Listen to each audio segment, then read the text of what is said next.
Praise Lord.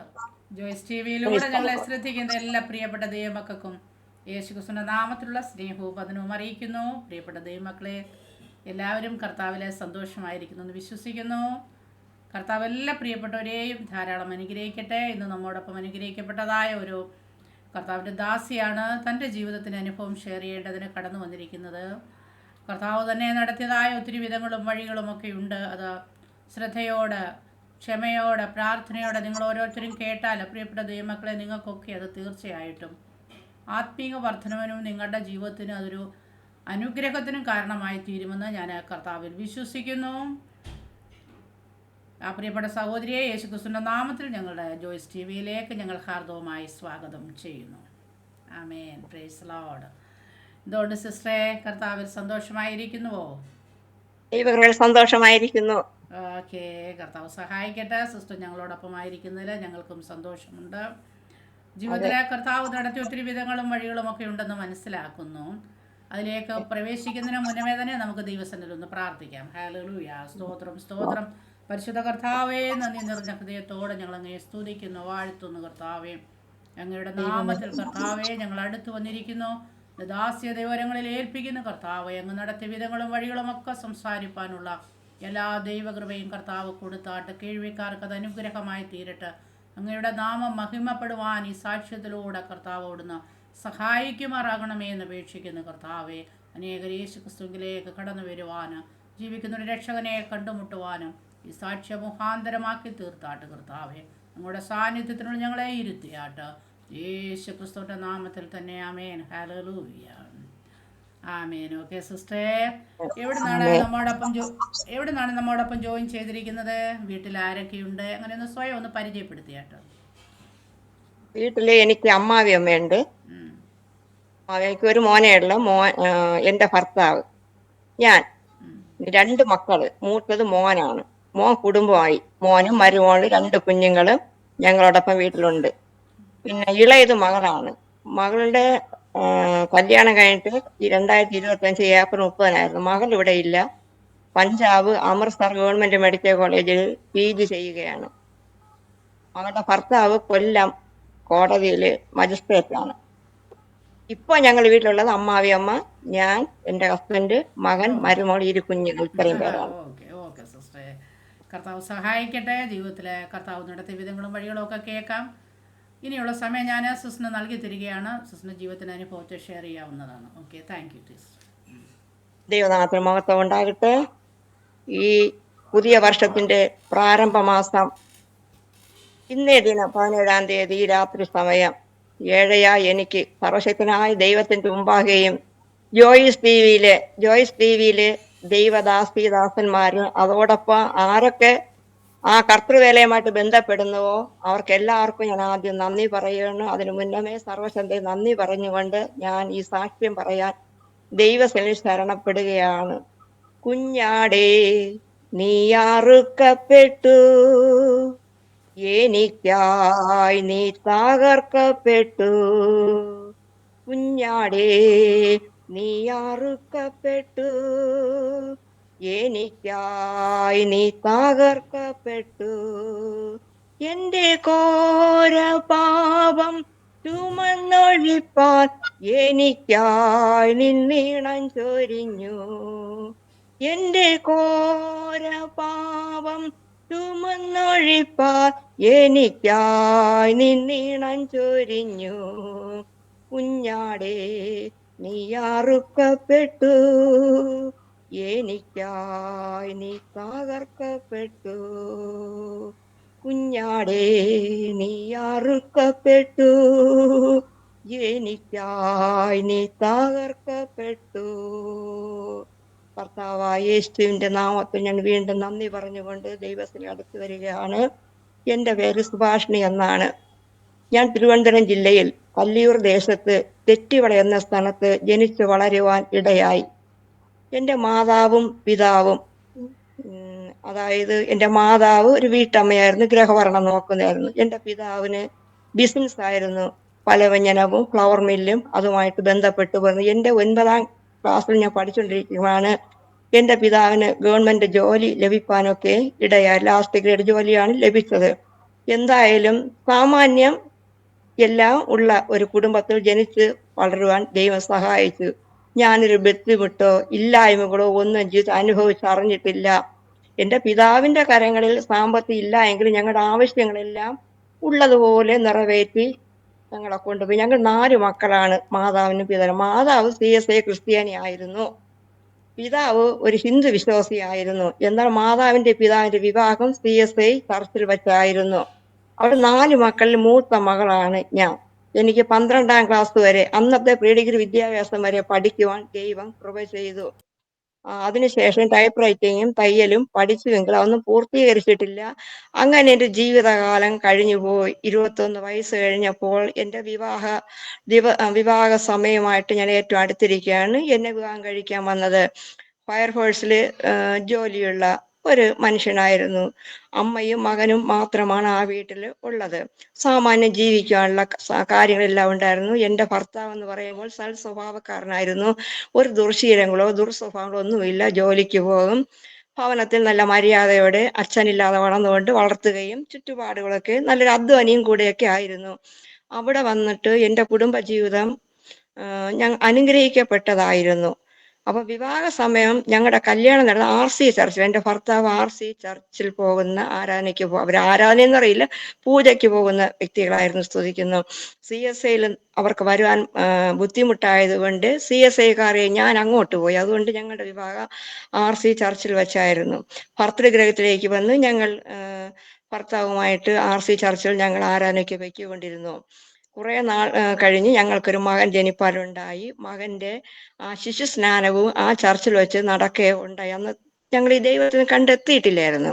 കുറച്ചു നാൾ കഴിഞ്ഞപ്പോൾ ആ ചർച്ചിൽ ആരാധനകളോ ഒന്നുമില്ലാതെ ആലയം അടച്ചിടേണ്ട ഒരു സാഹചര്യം അന്നുണ്ടായിരുന്നു. പിന്നെ ഞങ്ങൾക്ക് വളരെ ദൂരെ താണ്ടി, ഇന്നത്തെ പോലെ വാഹന സൗകര്യങ്ങളോ ഒന്നും അന്നില്ലായിരുന്നു. ഞങ്ങൾ ആരാധനയ്ക്ക് പോയില്ല, വീട്ടിൽ മിണ്ടാതിരിക്കുമായിരുന്നു. ഏറെ നാൾ കഴിഞ്ഞപ്പോൾ ഞങ്ങൾക്കൊരു മകളെ കൂടെ കിട്ടി. മോൻ ജനിച്ച് 3.5 വയസ്സായപ്പോഴാണ് മകളെ കിട്ടുന്നത്. അങ്ങനെ നല്ല ഒരു അനുഗ്രഹമായിരുന്നു നമുക്ക്. ഇപ്പൊ മകളുടെ വിഷയം ഡെലിവറിയുമായിട്ട് ഞാൻ എൻ്റെ മാതൃഭവനത്തിൽ വിശ്രമിക്കുകയായിരുന്നു. അന്നേരം ഒരു 2 ആഴ്ച കഴിഞ്ഞ് ഞാനൊരു സ്വപ്നം കാണുന്നു. ദൈവശബ്ദവും കേൾക്കുന്നു. അത് ഇങ്ങനെയായിരുന്നു. ഹിന്ദു വിശ്വാസമുള്ള എന്റെ പിതാവ് എന്നെ പേര് ചൊല്ലി വിളിക്കുന്നു. എന്റെ പേര് സുഭാഷിണി എന്നാണല്ലോ. ഇത് ഗർജന സ്വരത്തിൽ സുഭാഷിണി എന്ന് അങ്ങനെ വിളിച്ചു. ഞാൻ എന്ത് അപ്പ എന്ന് ചോദിക്കുന്നു. ഇത് മാത്രമല്ല, ഞാൻ സ്വപ്നത്തിൽ കാണുന്നു, എഴുന്നേറ്റ് ഞാനഞ്ഞ് സിറ്റൗട്ടിലോട്ട് വരുന്നു. എന്റെ പുറകാലെ എന്റെ മാതാവും എന്റെ 3 സഹോദരങ്ങളും ഞാൻ വരുന്നതായിട്ടാണ് ഈ സ്വപ്നം കാണുന്നത്.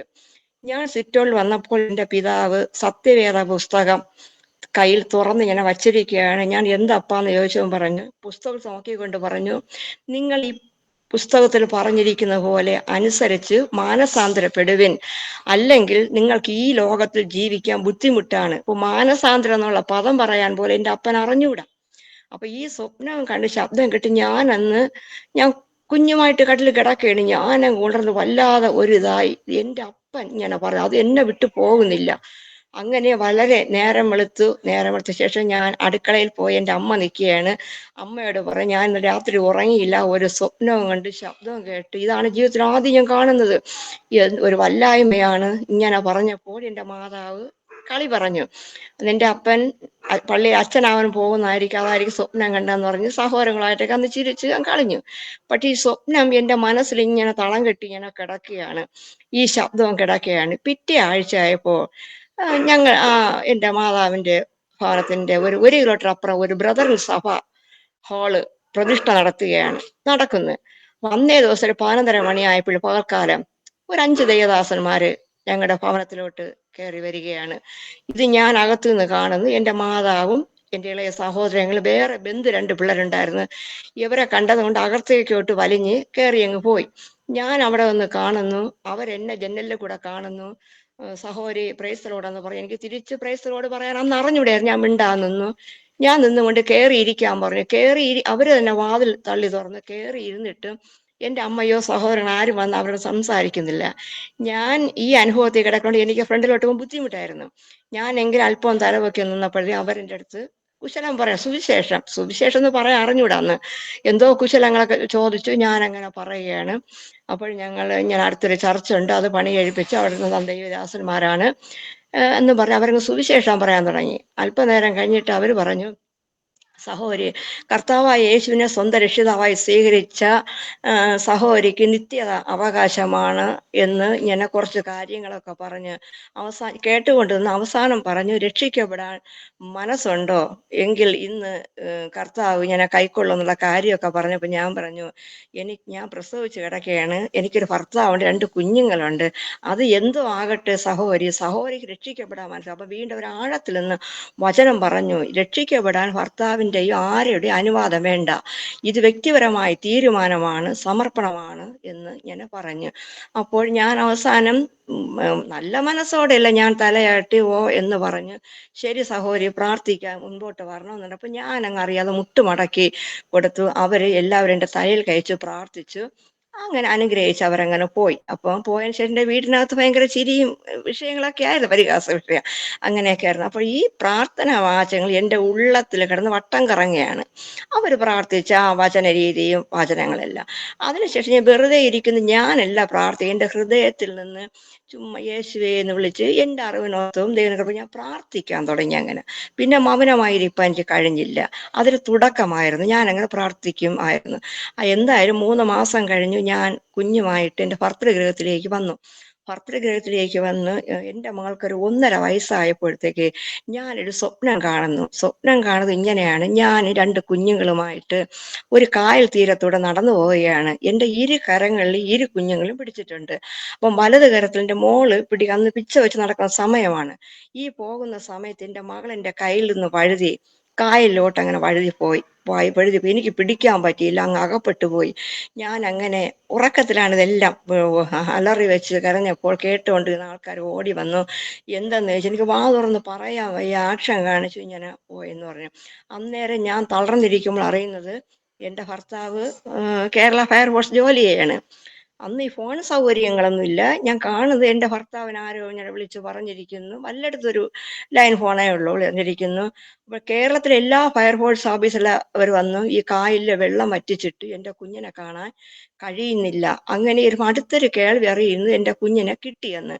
പിന്നെ ഞാൻ കാണുന്നത്, ഞങ്ങൾക്ക് അന്നൊരു പഴയ വീടാണ് ഉണ്ടായിരുന്നത്, ആ വീട്ടിന്റെ അടുത്ത് ഒരു വലത് സൈഡ് ഒരു കല്ലറ കാണുന്നു. അപ്പൊ ഇതെന്റെ കുഞ്ഞിന്റെ കല്ലറയാണ്. അപ്പൊ കുഞ്ഞു മരിച്ച് പിന്നെ ഒന്നും കാണുന്നില്ല, അടക്കി. അപ്പൊ ഞാൻ വളരെ നടന്ന് കല്ലറ അടുക്കൽ ചെന്നുകൊണ്ട് ഞാൻ കരഞ്ഞിട്ട് ഇങ്ങനെ പറയുന്നു, ദൈവമേ, എനിക്ക് ഒരു ആൺകുഞ്ഞിനെയും പെൺകുഞ്ഞിനെയും തന്ന് ഞാൻ വളരെ സന്തോഷവതിയായിരുന്നു, എങ്കിലും എൻ്റെ മകള് മരിച്ചു പോയല്ലോ ഇങ്ങനെ പോയിട്ട് എന്ന് പറഞ്ഞ കാര്യം തളർന്നപ്പോ എൻ്റെ അടുത്ത് ഞാൻ ഒരു ശബ്ദം ഞാൻ കേൾക്കുന്നു, നിന്റെ മകളെ തിരിച്ചു ചെന്നാൽ നീ എങ്കിൽ എന്ത് ചെയ്യാന്ന്. അപ്പോഴും ഞാൻ മുകളിലോട്ട് നോക്കി പറയും, 2 കൈ തൊഴുത്, ദൈവമേ, എങ്കിൽ ആ ദൈവത്തിനെ ഞാൻ ജീവിക്കാം. ഇതൊന്നും എനിക്ക് പറയാൻ അറിഞ്ഞൂടെ, ഞാനങ്ങ് പറയാണ് സത്യത്തില്, എങ്കിൽ ഞാൻ ജീവിക്കാം എന്ന് ഞാൻ പറഞ്ഞപ്പോൾ ഞാൻ മുകളിലോട്ട് നോക്കി 2 കരങ്ങളും കൂപ്പിയാണ് ഈ പറയുന്നത്.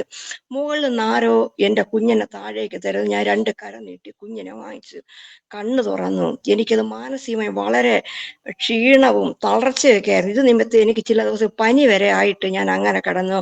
പിന്നെ ക്രമേണ അപ്പൊ ആ സ്വപ്നം കണ്ടതും മനസ്സിൽ ഈ സ്വപ്നങ്ങളെല്ലാം മനസ്സിനകത്ത് ഇങ്ങനെ കിടക്കുകയാണ്, ഞാനൊന്നുമല്ല.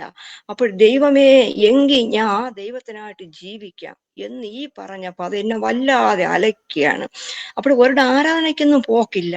ഞാൻ ദൈവത്തിന് വേണ്ടി ജീവിക്കാമെന്ന് പറഞ്ഞല്ലോ, പണ്ട് പള്ളിയിൽ എവിടെയെങ്കിലും പോകണം എന്ന് പറഞ്ഞ് ഞാനും 2 കുഞ്ഞുങ്ങളുമായിട്ട് ആദ്യം 1-1.5 കിലോമീറ്റർ അപ്പുറം CSI ചർച്ചിൽ ആരാധനയ്ക്ക് പോകുവാൻ തുടങ്ങി. ചില ആഴ്ച കഴിഞ്ഞപ്പോൾ എൻ്റെ ഭർത്താവും വരാൻ തുടങ്ങി. അങ്ങനെ ഞങ്ങൾ CSI ചർച്ചിൽ ആരാധനയെ കടന്നു പോയപ്പോൾ അവിടുത്തെ അച്ഛനും കമ്മിറ്റി എല്ലാവരും വളരെ സ്വീകാര്യമായിരുന്നു.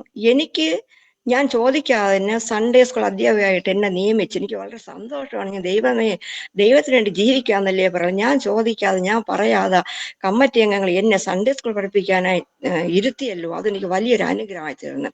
ചില ആഴ്ച കഴിഞ്ഞപ്പോൾ എൻ്റെ അവിടുത്തെ പള്ളി വലിച്ചു പൊളിച്ച് ബിൽഡിംഗ് കമ്മിറ്റി അക്കൗണ്ട് എൻ്റെ ഭർത്താവിനെ തന്നെ തിരുത്തി. അപ്പൊ ഞങ്ങൾക്ക് ഓരോരുത്തരും ഓരോ ഡ്യൂട്ടിയിൽ തന്ന്. അപ്പോൾ വലിയ സന്തോഷവതിയായിരുന്നു.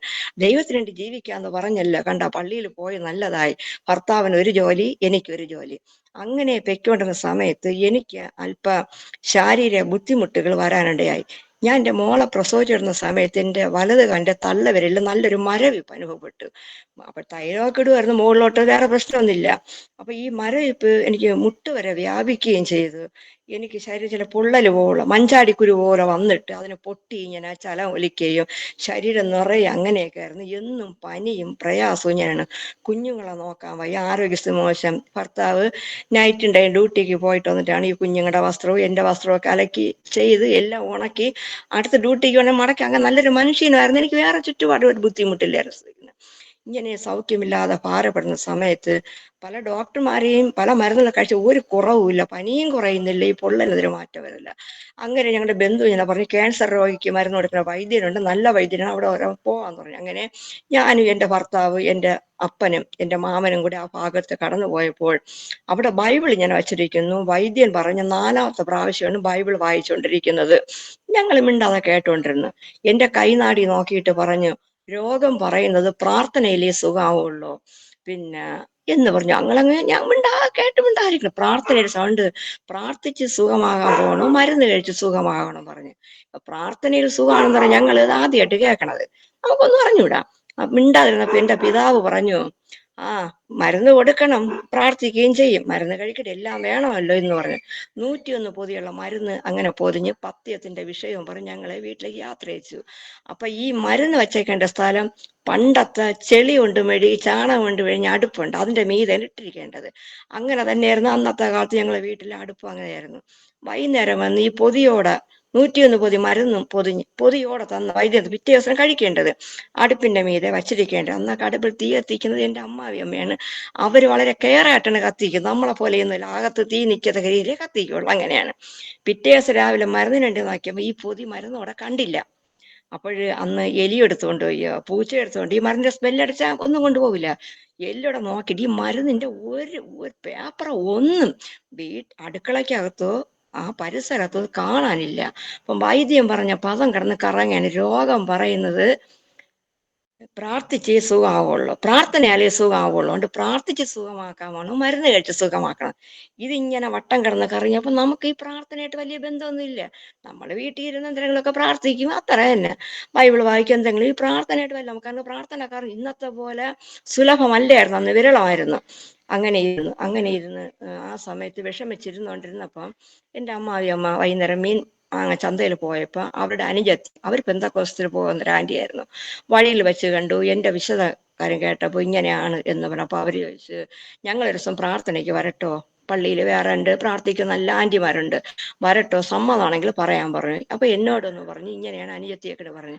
ഞാൻ പറഞ്ഞു, പ്രാർത്ഥനയില്ലേ, വരട്ടെ, ഇവിടെ വൈദ്യം പറഞ്ഞിരിക്കുന്നതും പ്രാർത്ഥനയില്ലേ സുഖമാവുള്ളൂ എന്ന് കൈനാടി നോക്കിയിട്ട്. വരട്ടെ എങ്ങനെ അവരോട് പറഞ്ഞപ്പോ അവരും ചർച്ചിൽ 2 ആന്റിമാരുമായിട്ട് മൂവരുമായിട്ട് ഞങ്ങളുടെ വീട്ടിൽ വന്നു. അവരങ്ങ് പ്രാർത്ഥിച്ചിട്ടു പോയി. അവർ ആലയത്തിൽ ചെല്ലാൻ വിളിച്ചൊന്നുമില്ല. പിറ്റേ ആഴ്ച മുതൽ ഞാൻ എൻ്റെ ഭർത്താവിനടുത്ത് പറഞ്ഞു, എനിക്ക് ആ പെന്തക്കോസ്ത് പള്ളിയിൽ പോകാൻ ആഗ്രഹം തോന്നുന്നു. ഇപ്പോഴും അമ്മാവിയും പറഞ്ഞു, എവിടെയെങ്കിലും പോട്ട്, അവളെ കൊണ്ടങ്ങ് വിടാന്ന് പറഞ്ഞു. അപ്പൊ പിറ്റേ ഞായറാഴ്ച മുതൽ എൻ്റെ ഭർത്താവ് CSA പള്ളിയിൽ രാവിലെ 8 മണിക്ക് പോയിട്ട് 10:30 മണിക്ക് വന്ന് എന്നെ എൻ്റെ കുഞ്ഞുങ്ങളെയും കൊണ്ട്, അന്ന് ഞങ്ങൾക്കൊരു ബൈക്ക് ദൈവം തന്നു, പെന്തക്കോസ്ത് പള്ളിയിൽ കൊണ്ടുവിടുമായിരുന്നു.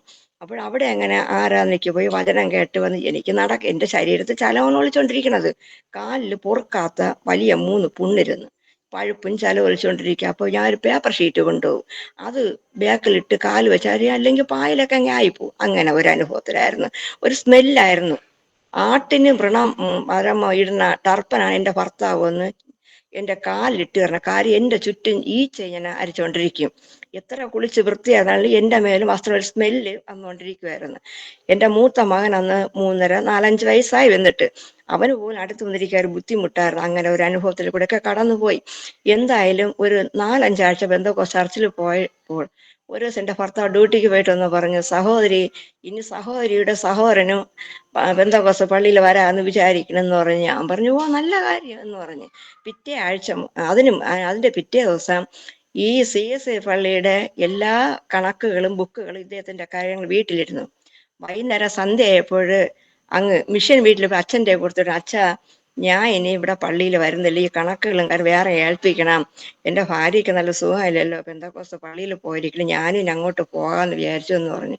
അപ്പോൾ അച്ഛൻ പറഞ്ഞു, നല്ല കാര്യം സാറേ, സഹോദരിക്ക് സുഖം കിട്ടുമ്പോൾ തിരിച്ചിഞ്ഞ് പറഞ്ഞു. എൻ്റെ സഹോദരി ഒരു മെൻ്റൽ പേഷ്യൻ്റ് ആയപ്പോൾ എൻ്റെ കൂട്ടുകാരെ ഒരു പെന്തക്കോസ്ത് പാസ്റ്റർ തന്നെ ഞാൻ വീട്ടിൽ വിളിച്ച് പ്രാർത്ഥിച്ചു, അവർക്ക് സുഖമായി. നിങ്ങൾ അതൊരു പെന്തക്കോസ്ത് പള്ളിയിൽ പോയി സുഖമായിട്ട് തിരിച്ചിവിടെ വരണമെന്ന് പറഞ്ഞ്. ശരി, അങ്ങനെ വരാം എന്ന് പറഞ്ഞു. പാസ്റ്റർ അച്ഛൻ്റെ ഭാര്യ അമ്മയും വീട്ടിൽ വന്ന് എന്നോട് പറഞ്ഞ്, പോയതൊക്കെ നല്ല കാര്യം, സുഖമായിട്ട് തിരിച്ചു വരാമെന്ന് പറഞ്ഞു. അങ്ങനെ ഇരിക്കണം. അപ്പൊ ഈ പെന്തക്കോസ്ത് പള്ളിയിൽ പോയിട്ടും വചനം കേൾക്കുന്ന എല്ലാം ചെയ്യും, എനിക്ക് സുഖമൊന്നുമില്ല, ഓരോ ദിവസം എനിക്ക് അസുഖം കൂടി കൂടി വരണമെന്ന് എനിക്ക് തന്നെ തോന്നി. അപ്പോൾ ഞാൻ എന്തായാലും മരിച്ചു പോയാൽ എനിക്ക് സ്വർഗത്ത് പോകണം. എവിടെ നിന്ന് കിട്ടിയ അറിവാണെന്ന് എനിക്ക് അറിഞ്ഞുകൂടാ. ഈ പെന്തക്കോസ്ത് ആരാധനയ്ക്ക് പോകുന്ന, വെള്ള സാരി എടുത്തു പോകുന്ന, ബലഹീനമായി കാണുന്ന ഇവരാണ് അന്ന് അങ്ങനെ ആ കാലഘട്ടത്തിൽ അങ്ങനെ മെലിഞ്ഞ സ്ത്രീകൾ. ഇന്നാണെങ്കിൽ ആരോഗ്യമുള്ളവരൊക്കെ ഉണ്ട് ആത്മീയ വളർത്ത്. ഇവരെ സ്വർഗത്ത് പോകുമെന്ന് എൻ്റെ ഉള്ളിലൊരു ബോധം എനിക്ക് അന്നേ ഉണ്ടായിരുന്നു. അതെൻ്റെ ഭർത്താവിനടുത്ത് ആരുടെ എനിക്ക് പറയാനൊന്നും കഴിയില്ല. ഞാൻ എന്തായാലും മരിച്ചാൽ എനിക്ക് സ്വർഗത്ത് പോകണം. അത് ഈ പെന്തക്കോസ്ത് പള്ളിയിൽ സ്നാനം എടുത്തല്ലേ പറ്റുള്ളൂ. അതല്ല ദൈവം ഒരു സൗഖ്യം തരാണെങ്കിൽ മക്കളെ വളർത്തി ജീവിച്ചു പോകാം. മരിച്ച ധൈര്യമായിട്ടങ്ങ് പോകാമല്ലോ സ്വർഗത്തങ്ങ് എന്നുള്ള ഒരു ദൃഢനിശ്ചയം മനസ്സിലൊന്ന്, കർത്താവെ സ്നാനപ്പെടാൻ എന്തോന്നാണ് വഴി എന്ന് പുറത്ത് പ്രേയസിൽ വെച്ചുകൊണ്ടിരുന്നത്. ഒരു 6 മാസം ആയപ്പോൾ ഞാൻ എൻ്റെ ഭർത്താവിനോട് പറഞ്ഞു, ഞാൻ ഈ പെന്തക്കോസ്ത് പള്ളിയിൽ ഇനി ഒരു പള്ളി തിരിഞ്ഞ് വരേയില്ല, എനിക്ക് സ്നാനം എടുക്കണം എന്ന് പറഞ്ഞു. അപ്പം എൻ്റെ ഭർത്താവ് പറഞ്ഞു, സ്നാനം എടുക്കണേക്കെ ശരിയാണ്, നിനക്ക് പിന്നെ ആഭരണം ഇട്ടാലും കൊതിയിരില്ല, തലയിൽ പൂ വെച്ചാലും കൊതിയിരില്ല, നിനക്ക് പട്ടുസാരി എടുത്താലും കൊതിയിരില്ല.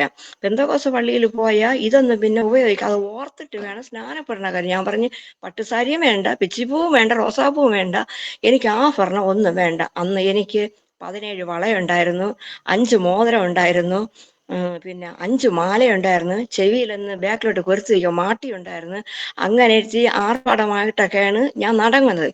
ഇത് പോരാഞ്ഞിട്ടും പട്ടുസാരിക്കൊത്ത കൊല്ലം സുപ്രിയിലെ വളയുണ്ടെങ്കിൽ മുത്ത് വെച്ച് അത് വാങ്ങിച്ചിടും. അങ്ങനെ അണിഞ്ഞൊരുങ്ങി നടക്കുന്ന പാർട്ടിയായിരുന്നു. അപ്പൊ എൻ്റെ ഭർത്താവ് പറഞ്ഞ്, ഇതൊക്കെ ഉപേക്ഷിക്കേണ്ടി വരും, അതുകൊണ്ട് ഞാൻ പറഞ്ഞു എനിക്ക് ഒന്നും വേണ്ട, കാര്യം എനിക്കറിയാം ഞാൻ ജീവിതത്തിലേക്ക് മടങ്ങിയില്ല, ഞാൻ മരിക്കും, എനിക്ക് സ്വർഗത്ത് പോകണം, ജീവിച്ചാൽ നല്ലതായിട്ട് ജീവിക്കണം എന്ന് പറഞ്ഞ അന്തരീക്ഷത്തില് ഭർത്താവ് പറഞ്ഞ്, അങ്ങനെ നീ സ്നാനം എടുക്കണമെങ്കിൽ ഞാൻ സ്നാനം എടുക്കണം. ഞങ്ങൾ ഒരു ഞായറാഴ്ച ആരാധന കഴിഞ്ഞ് പാസ്റ്ററോടെ പറഞ്ഞു, പാസ്റ്റർ അന്ന് ഞങ്ങൾ പോയത് ഇന്റർനാഷണൽ സിയോൺ അസംബ്ലി ചർച്ചിലാണ് പോകുന്നത്, ഞങ്ങൾക്ക് സ്നാനം വേണം എന്ന് പറഞ്ഞു. അത് പ്രാർത്ഥിക്കട്ട്, നിങ്ങൾ വന്നതല്ലേ ഉള്ളൂ, 6 മാസം അല്ലെങ്കിൽ വചനം കേട്ട് ഉറയ്ക്കണം, ബലപ്പെടണം, ഇങ്ങനെ കുറെ ഉപദേശം പറഞ്ഞു. ഇല്ല ഞങ്ങൾക്ക് വേണം, അതുകൊണ്ട് എന്നോട് ചോദിക്കുന്നത് എന്ന് ഞാൻ പറഞ്ഞു. ഇത് വിശ്വാസികൾ അറിഞ്ഞപ്പോൾ ഞങ്ങൾ ഷൗട്ട് ചെയ്തു, നിങ്ങൾ സ്നാനം എടുക്കാനൊന്നായില്ല. എൻ്റെ ഭർത്താവ് ഇത്തിരി ആരോഗ്യവാനും കാണാൻ സൗന്ദര്യമുള്ള മനുഷ്യനായിരുന്നു. അദ്ദേഹത്തിന് ജോലിക്ക് പോകണ്ട്, ഭാര്യ ഞങ്ങളൊക്കെ അങ്ങനെയൊക്കെ കുറെ ലോക സംസാരങ്ങളൊക്കെ എൻ്റെ ചെവിയിൽ കേട്ടു. അപ്പൊ ഞാൻ ദൈവത്തോട് ഇങ്ങനെ പറയും, കർത്താവ് ഇങ്ങനെ നടന്നതിന് ആരാ കാലത്ത് സ്നാനം എടുക്കുക, ഞാൻ മരിച്ചിട്ടാ എന്നുള്ള ചോദ്യം. ഈ സമയത്ത് ഞങ്ങളൊരു പുതിയ വീടിന് പണി തുടങ്ങി വാർത്ത കിട്ടിയിരിക്കുകയാണ്. അപ്പൊ എൻ്റെ മനസ്സിലാഗ്രഹം, സ്നാനപ്പെടുന്നതിന് മുന്നമേ വീട് പ്രതിഷ്ഠ നടത്തണം. അപ്പൊ ബന്ധുക്കളെയും വീട്ടുകാരെയൊക്കെ വിളിച്ച് ഒരു പ്രതിഷ്ഠ നടത്തി വിടാം, പിന്നെ ഇവരാരും എന്നെ കാണുന്നില്ല അറിയുന്നില്ല, അല്ലെങ്കിൽ ഇതൊരു ബുദ്ധിമുട്ടാണ്. അന്നത്തെ ആഗ്രഹം അങ്ങനെയായിരുന്നു. അപ്പോൾ ഒടുക്കം പാസ്റ്ററും വിശ്വാസികളോട് പറഞ്ഞ്, എന്തായാലും സ്നാനം ചോദിക്കലും സ്നാനം കൊടുക്കാം. സ്നാനം കൊടുക്കുക ഞങ്ങൾ രഹസ്യമായിരുന്നു, ആരോടും പറയിച്ചുകൊണ്ടിരുന്നത്. അപ്പോൾ ഞങ്ങൾ വീട് പ്രതിഷ്ഠ നടത്തി. പെന്തക്കോസ്ത് പാസ്റ്ററും വിശ്വാസികളും വന്നാണ് നന്നായിട്ട് അനുഗ്രഹിക്കപ്പെട്ട ഒരു ശുശ്രൂഷ നടക്കേണ്ടത്. അതിൻ്റെ 3-ന്റെ അന്നാണ് ഞങ്ങളുടെ സ്നാനം. സ്നാനം നദിയിൽ ഇറങ്ങിയാണ് സ്നാനം, മുഴുക സ്നാനം. സ്നാനപ്പെട്ടത് എങ്ങനെയോ എൻ്റെ മാതാവ് അറിഞ്ഞു. മാതാവ് വൈകുന്നേരം മീൻ വാങ്ങാൻ ചന്തയിൽ പോയിട്ട് വന്നപ്പോൾ വഴിയിൽ വെച്ച് എങ്ങനെയോ അറിഞ്ഞു, നിങ്ങളുടെ മകള് ആഭരണമൊക്കെ ഊരി മാറ്റി സ്നാനപ്പെട്ടെന്ന്. എൻ്റെ അമ്മയ്ക്ക് അവിടെ വെച്ചത് നെഞ്ചു വേദന ഇളകി, അമ്മ അവിടെ വീഴേണ്ടതായിരുന്നു പോലും. അമ്മ ഓടി എൻ്റെ അനിയത്തിരി വീട്ടിലെത്തി തളർന്നിരുന്ന് വെള്ളം കൊടുത്തു. അങ്ങനെ അപ്പൊ ഞാൻ ആഭരണം മാറ്റി പെന്തക്കോസ്തിൽ സ്നാനപ്പെട്ടത് കേട്ടതിൻ്റെ അമ്മയ്ക്ക് ക്ഷീണം തളർച്ച വന്നിരുന്നു. അങ്ങനെ പറഞ്ഞു. ഇതൊന്നും ഞാൻ അറിയുന്നില്ല. ഞാൻ പിറ്റേ ആഴ്ച സ്നാനമൊക്കെ കഴിഞ്ഞ് ആഭരണം ഇടാതെ എൻ്റെ മക്കളുമായിട്ട് വീട്ടിൽ ചെന്നത് എൻ്റെ അമ്മ എന്നെ ഒത്തിരി പറഞ്ഞു, എന്നെയും പറഞ്ഞു എൻ്റെ ഭർത്താവിനെയും പറഞ്ഞു, എന്നെ ഇങ്ങനെ അഴിച്ചു വിട്ടിരിക്കണം എന്ന് പറഞ്ഞ്. അങ്ങനെയൊക്കെ പറഞ്ഞു കേട്ട് ഞാൻ വളരെ ദുഃഖിതനായി ഞാൻ വീട്ടിൽ വന്നു. പിറ്റേ ആഴ്ച ഞാൻ ചർച്ചിൽ ഒരു സഹോദരി ലേഡീസ് മീറ്റിംഗ് കടന്നു പോയപ്പോൾ അവിടെ ഒരു കുഞ്ഞുമായിട്ടൊന്ന് ആൻറ്റി ആത്മാവിൽ ആരാധിച്ച് എനിക്ക് പ്രവചന ശബ്ദം പറഞ്ഞു, പ്രിയ സഹോദരിയെ കുറിച്ച് മാതാവ് വളരെ ദുഃഖിതനെയാണ്, മാതാവിന് ശരിയെ ഉറങ്ങാൻ പോലും കഴിയുന്നില്ല, ദൈവാത്മാവ് പറയുന്ന 6 മാസം കഴിയുമ്പോൾ മാതാവിൻ്റെ സന്ദർശിക്കുമെന്ന്. ഈ സന്ദർശനം എന്താണെന്ന് ഒന്നും എനിക്കറിഞ്ഞൂടാ. അപ്പോൾ 6 മാസം ആവും മുമ്പേ ദൈവം എൻ്റെ മാതാവിനെ സന്ദർശിച്ചു എന്നോടൊപ്പം ആരാധനയ്ക്ക് വരാൻ ദൈവം മുഖാന്തരം ഒരുക്കി. അത് 1 കിലോമീറ്റർ ദൂരമാണ് അവിടെ നിന്ന് വരാൻ വേണ്ടിയിട്ട്. വഴിയിൽ വെച്ച് ആരെങ്കിലും ചോദിച്ചാൽ പറയും മോളെ വീട്ടിൽ പോകണമെന്ന് പറയും. വരുന്നത് വെള്ളിയാഴ്ച ഞായറാഴ്ച ആരാധനയിൽ കടന്നു വന്ന് അങ്ങനെ എൻ്റെ അമ്മയെ ദൈവം കൊണ്ടുവരുവാൻ ഇടയായി. അങ്ങനെ ഇരിക്കുന്ന അവസരത്തിൽ പെന്തക്കോസ്തിൽ പോയി സ്നാനപ്പെട്ടു. എനിക്കൊരു സുഖവും ഇല്ല. എൻ്റെ ഈ കാലിൽ ചെരുപ്പിട്ട എല്ലാം വീഴും, ഊരി വിഴുന്നു പോവും.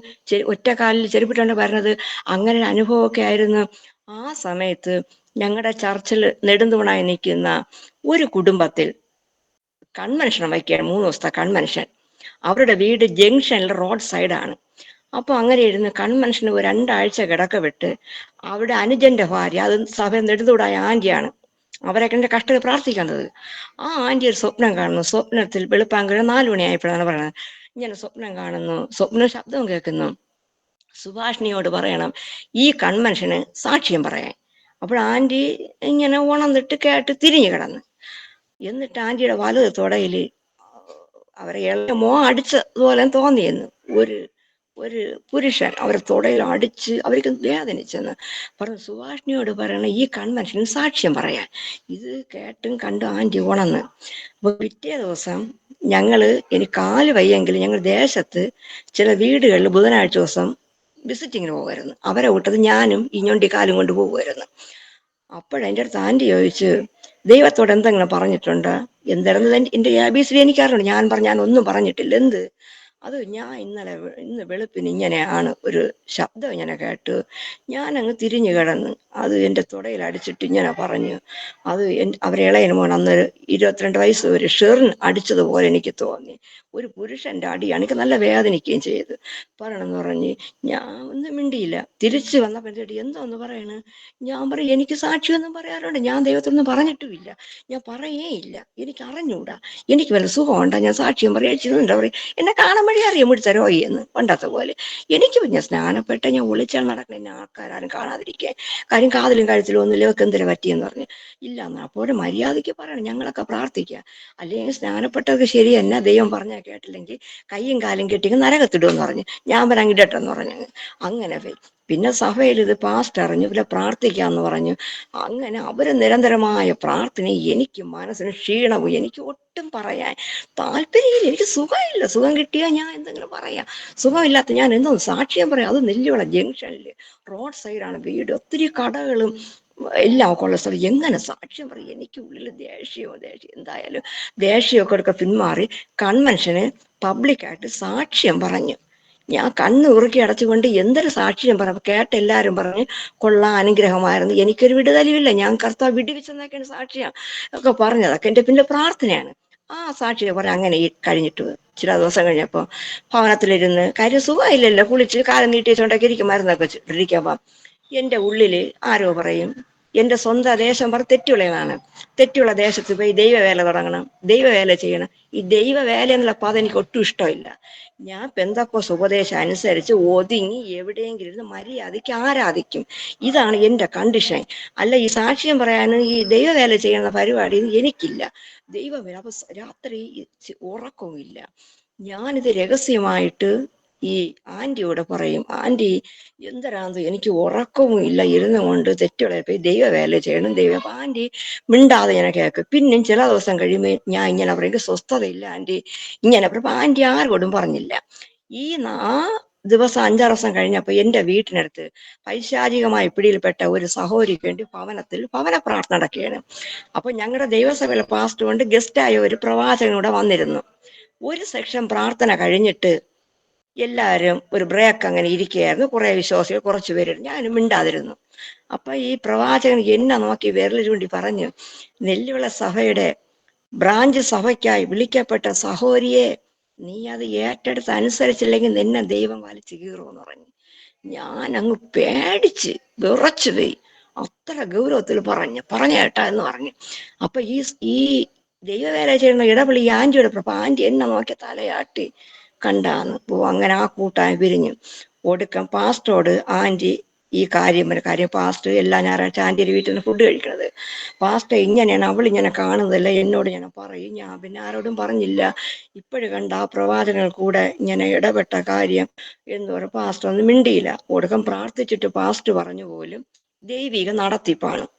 ഇതൊക്കെ കേട്ടമ്മ എന്റെ ഉള്ള്, അയ്യോ എനിക്ക് സഹിക്കാൻ വയ്യ, എനിക്ക് പറ്റില്ല, ഇഷ്ടമില്ല എനിക്ക്. അത് എന്റെ നാട്ടിൽ പോയി ദൈവവേല ചെയ്യാൻ. അങ്ങനെ ഇപ്പൊ ഞാൻ പറഞ്ഞാൽ പറയാം, ചെയ്യാം, തുടങ്ങാം, സമയം ഉണ്ട് ഇനി എന്ന് ഞാൻ പറഞ്ഞ അവധി വെച്ചുകൊണ്ടിരുന്നു. വീണ്ടും ഞാനൊരു സ്വപ്നം കാണും. എൻ്റെ വീടിനടുത്ത് ചാനലുണ്ട്, കനാൽ. അതിൻ്റെ അടുത്തൊരു ചെറിയൊരു ഗ്രൗണ്ട് ഉണ്ട്. അവിടെ ഒരു മീൻ ചന്ത കാണാനിടയായി. അവിടെ മീൻ ചന്തയൊന്നും ഇല്ല സ്വപ്നത്തില്. വലിയ വെറൈറ്റി മീനുകളെ കൊണ്ടുവരും. അപ്പൊ ഈ നൊത്തോലി മീൻ എനിക്ക് ഇഷ്ടമുള്ളതല്ല. ഞാൻ ചെന്ന് കവറിൽ വാങ്ങുന്നതിൽ നൊത്തോലി മീനാണ് വാങ്ങിച്ചോണ്ട്. എനിക്ക് ഇഷ്ടമല്ല, എന്തിനു ഞാൻ വാങ്ങിച്ചു. അപ്പൊ ഈ കാഴ്ച ഞാൻ ഈ ആന്റി പറഞ്ഞ്, ഇത് സൺഡേ സ്കൂൾ പിള്ളേരെ എന്തോ ആയിരിക്കും കാണും, അല്ലെങ്കിൽ ചെറിയ മീനുകൾ ഇങ്ങനെ വാങ്ങണം, വലുതിന് വില വയ്ക്കില്ലല്ലോ എന്ന് പറഞ്ഞ് ഇത്ര എണ്ണ പറഞ്ഞു. അപ്പൊ ഞാൻ തനിയെ ചിന്തിച്ചു, കർത്താവേ, തെറ്റുള്ള ദേശത്ത് വേല ചെയ്യണം, ഞാൻ എന്തൊരു വേല ചെയ്യേ അവിടെ ചാടി. എനിക്കൊരു സുഖമില്ല. സുഖം കിട്ടി എന്റെ പുണ്ണം പുറത്തിരുന്നെങ്കിൽ ഞാൻ പറയായിരുന്നു, കണ്ടോ 2 വർഷമായി പൊറുക്കാത്ത പുണ്ണ് പുറത്തു. ഞാൻ എന്റെ അമ്മയെ കാണിക്കാക്കൂല, എന്റെ ബന്ധുക്കളെ കാണിക്കാക്കൂല, ഞാൻ എന്തോന്ന് ദൈവ വേല ചെയ്യും, എനിക്കൊന്നും അറിഞ്ഞൂടാ. അപ്പോൾ ഞാൻ തന്നെ സ്വയം ചിന്തിച്ച് എന്റെ അഭിപ്രായം, ദേശത്ത് 5-6 വീടുകൾ ഇറങ്ങി കൊച്ചു പിള്ളേർ സൺഡേ സ്കൂൾ പഠിപ്പിക്കാന്ന് പറഞ്ഞാൽ വിളിച്ച് അവർക്ക് എന്തെങ്കിലും പാട്ടാ കാര്യങ്ങളൊക്കെ പറഞ്ഞു കൊടുക്കാം. അപ്പൊ അതൊരു ദൈവവേല ആവുമല്ലോ. അതിന് എവിടെ തുടങ്ങാം, എങ്ങനെ തുടങ്ങാം, ഏത് വീട്ടിൽ തുടങ്ങാം, കടയിൽ തുടങ്ങണം എന്ന് ഞാൻ ചിന്തിച്ചു. അപ്പോൾ ഞാൻ ആന്റിയോടെ പറഞ്ഞപ്പോൾ ആന്റി പറഞ്ഞു, നീ ഒരു സൺഡേ സ്കൂൾ തുടങ്ങ്. പിറ്റേ ദിവസം ഞങ്ങൾ ചർച്ചിലെ പാസ്റ്ററും ഞങ്ങൾ വിശ്വാസിയായിട്ടും ഒരു ആരാധന നടത്തിയോടെ. ഞാൻ ആരാധന തുടങ്ങണത് കൊള്ളാം, കാണുന്നിടത്ത് യേശു ദൈവമാണെന്ന് നിങ്ങളൊന്ന് പറഞ്ഞത് എനിക്ക് സുഖമായിട്ട് നിങ്ങൾ പറഞ്ഞാൽ മതി.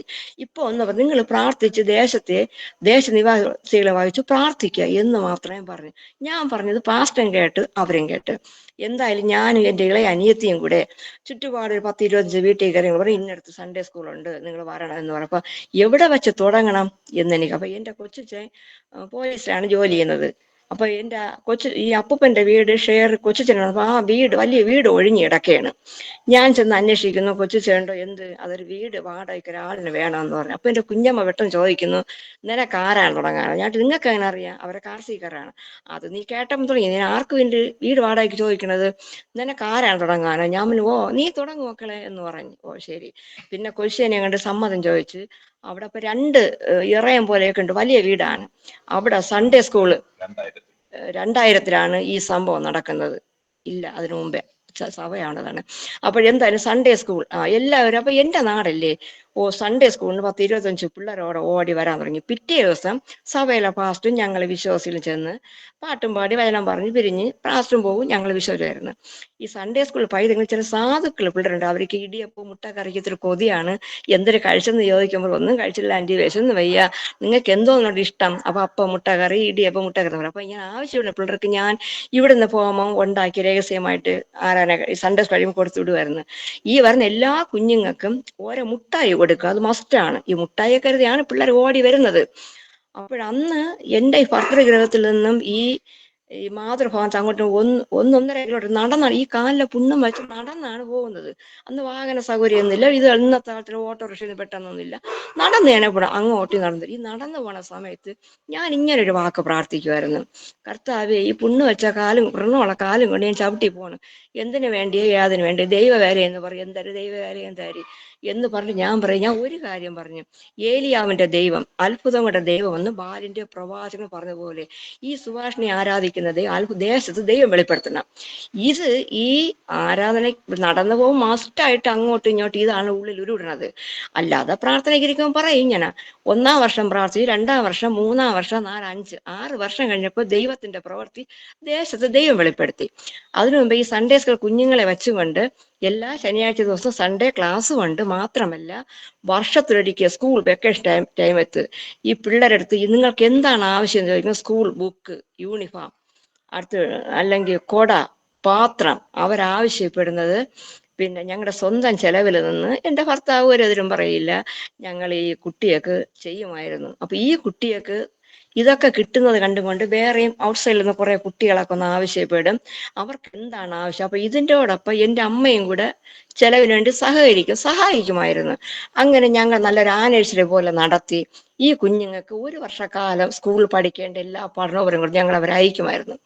അപ്പോൾ വേറെ ഒരു ചില അമ്മച്ചി അപ്പൂനൊക്കെ വരെ എണ്ണയും വെള്ളം കൊണ്ട് പ്രാർത്ഥിക്കുക, അവരൊക്കെ പോകുമായിരുന്നു.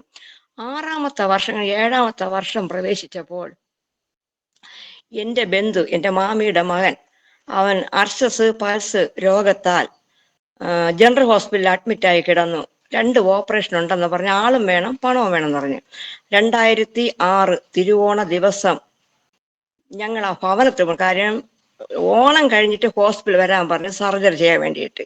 അങ്ങനെ വീട്ടിൽ വിട്ടതറിഞ്ഞുകൊണ്ട് 2006 തിരുവോണ ദിവസം ഞാനും എൻ്റെ ഭർത്താവും വൈകുന്നേരം രാത്രി 8:30-9 ആ മനുഷ്യനെ നോക്കി അവിടെ പോകുന്നു.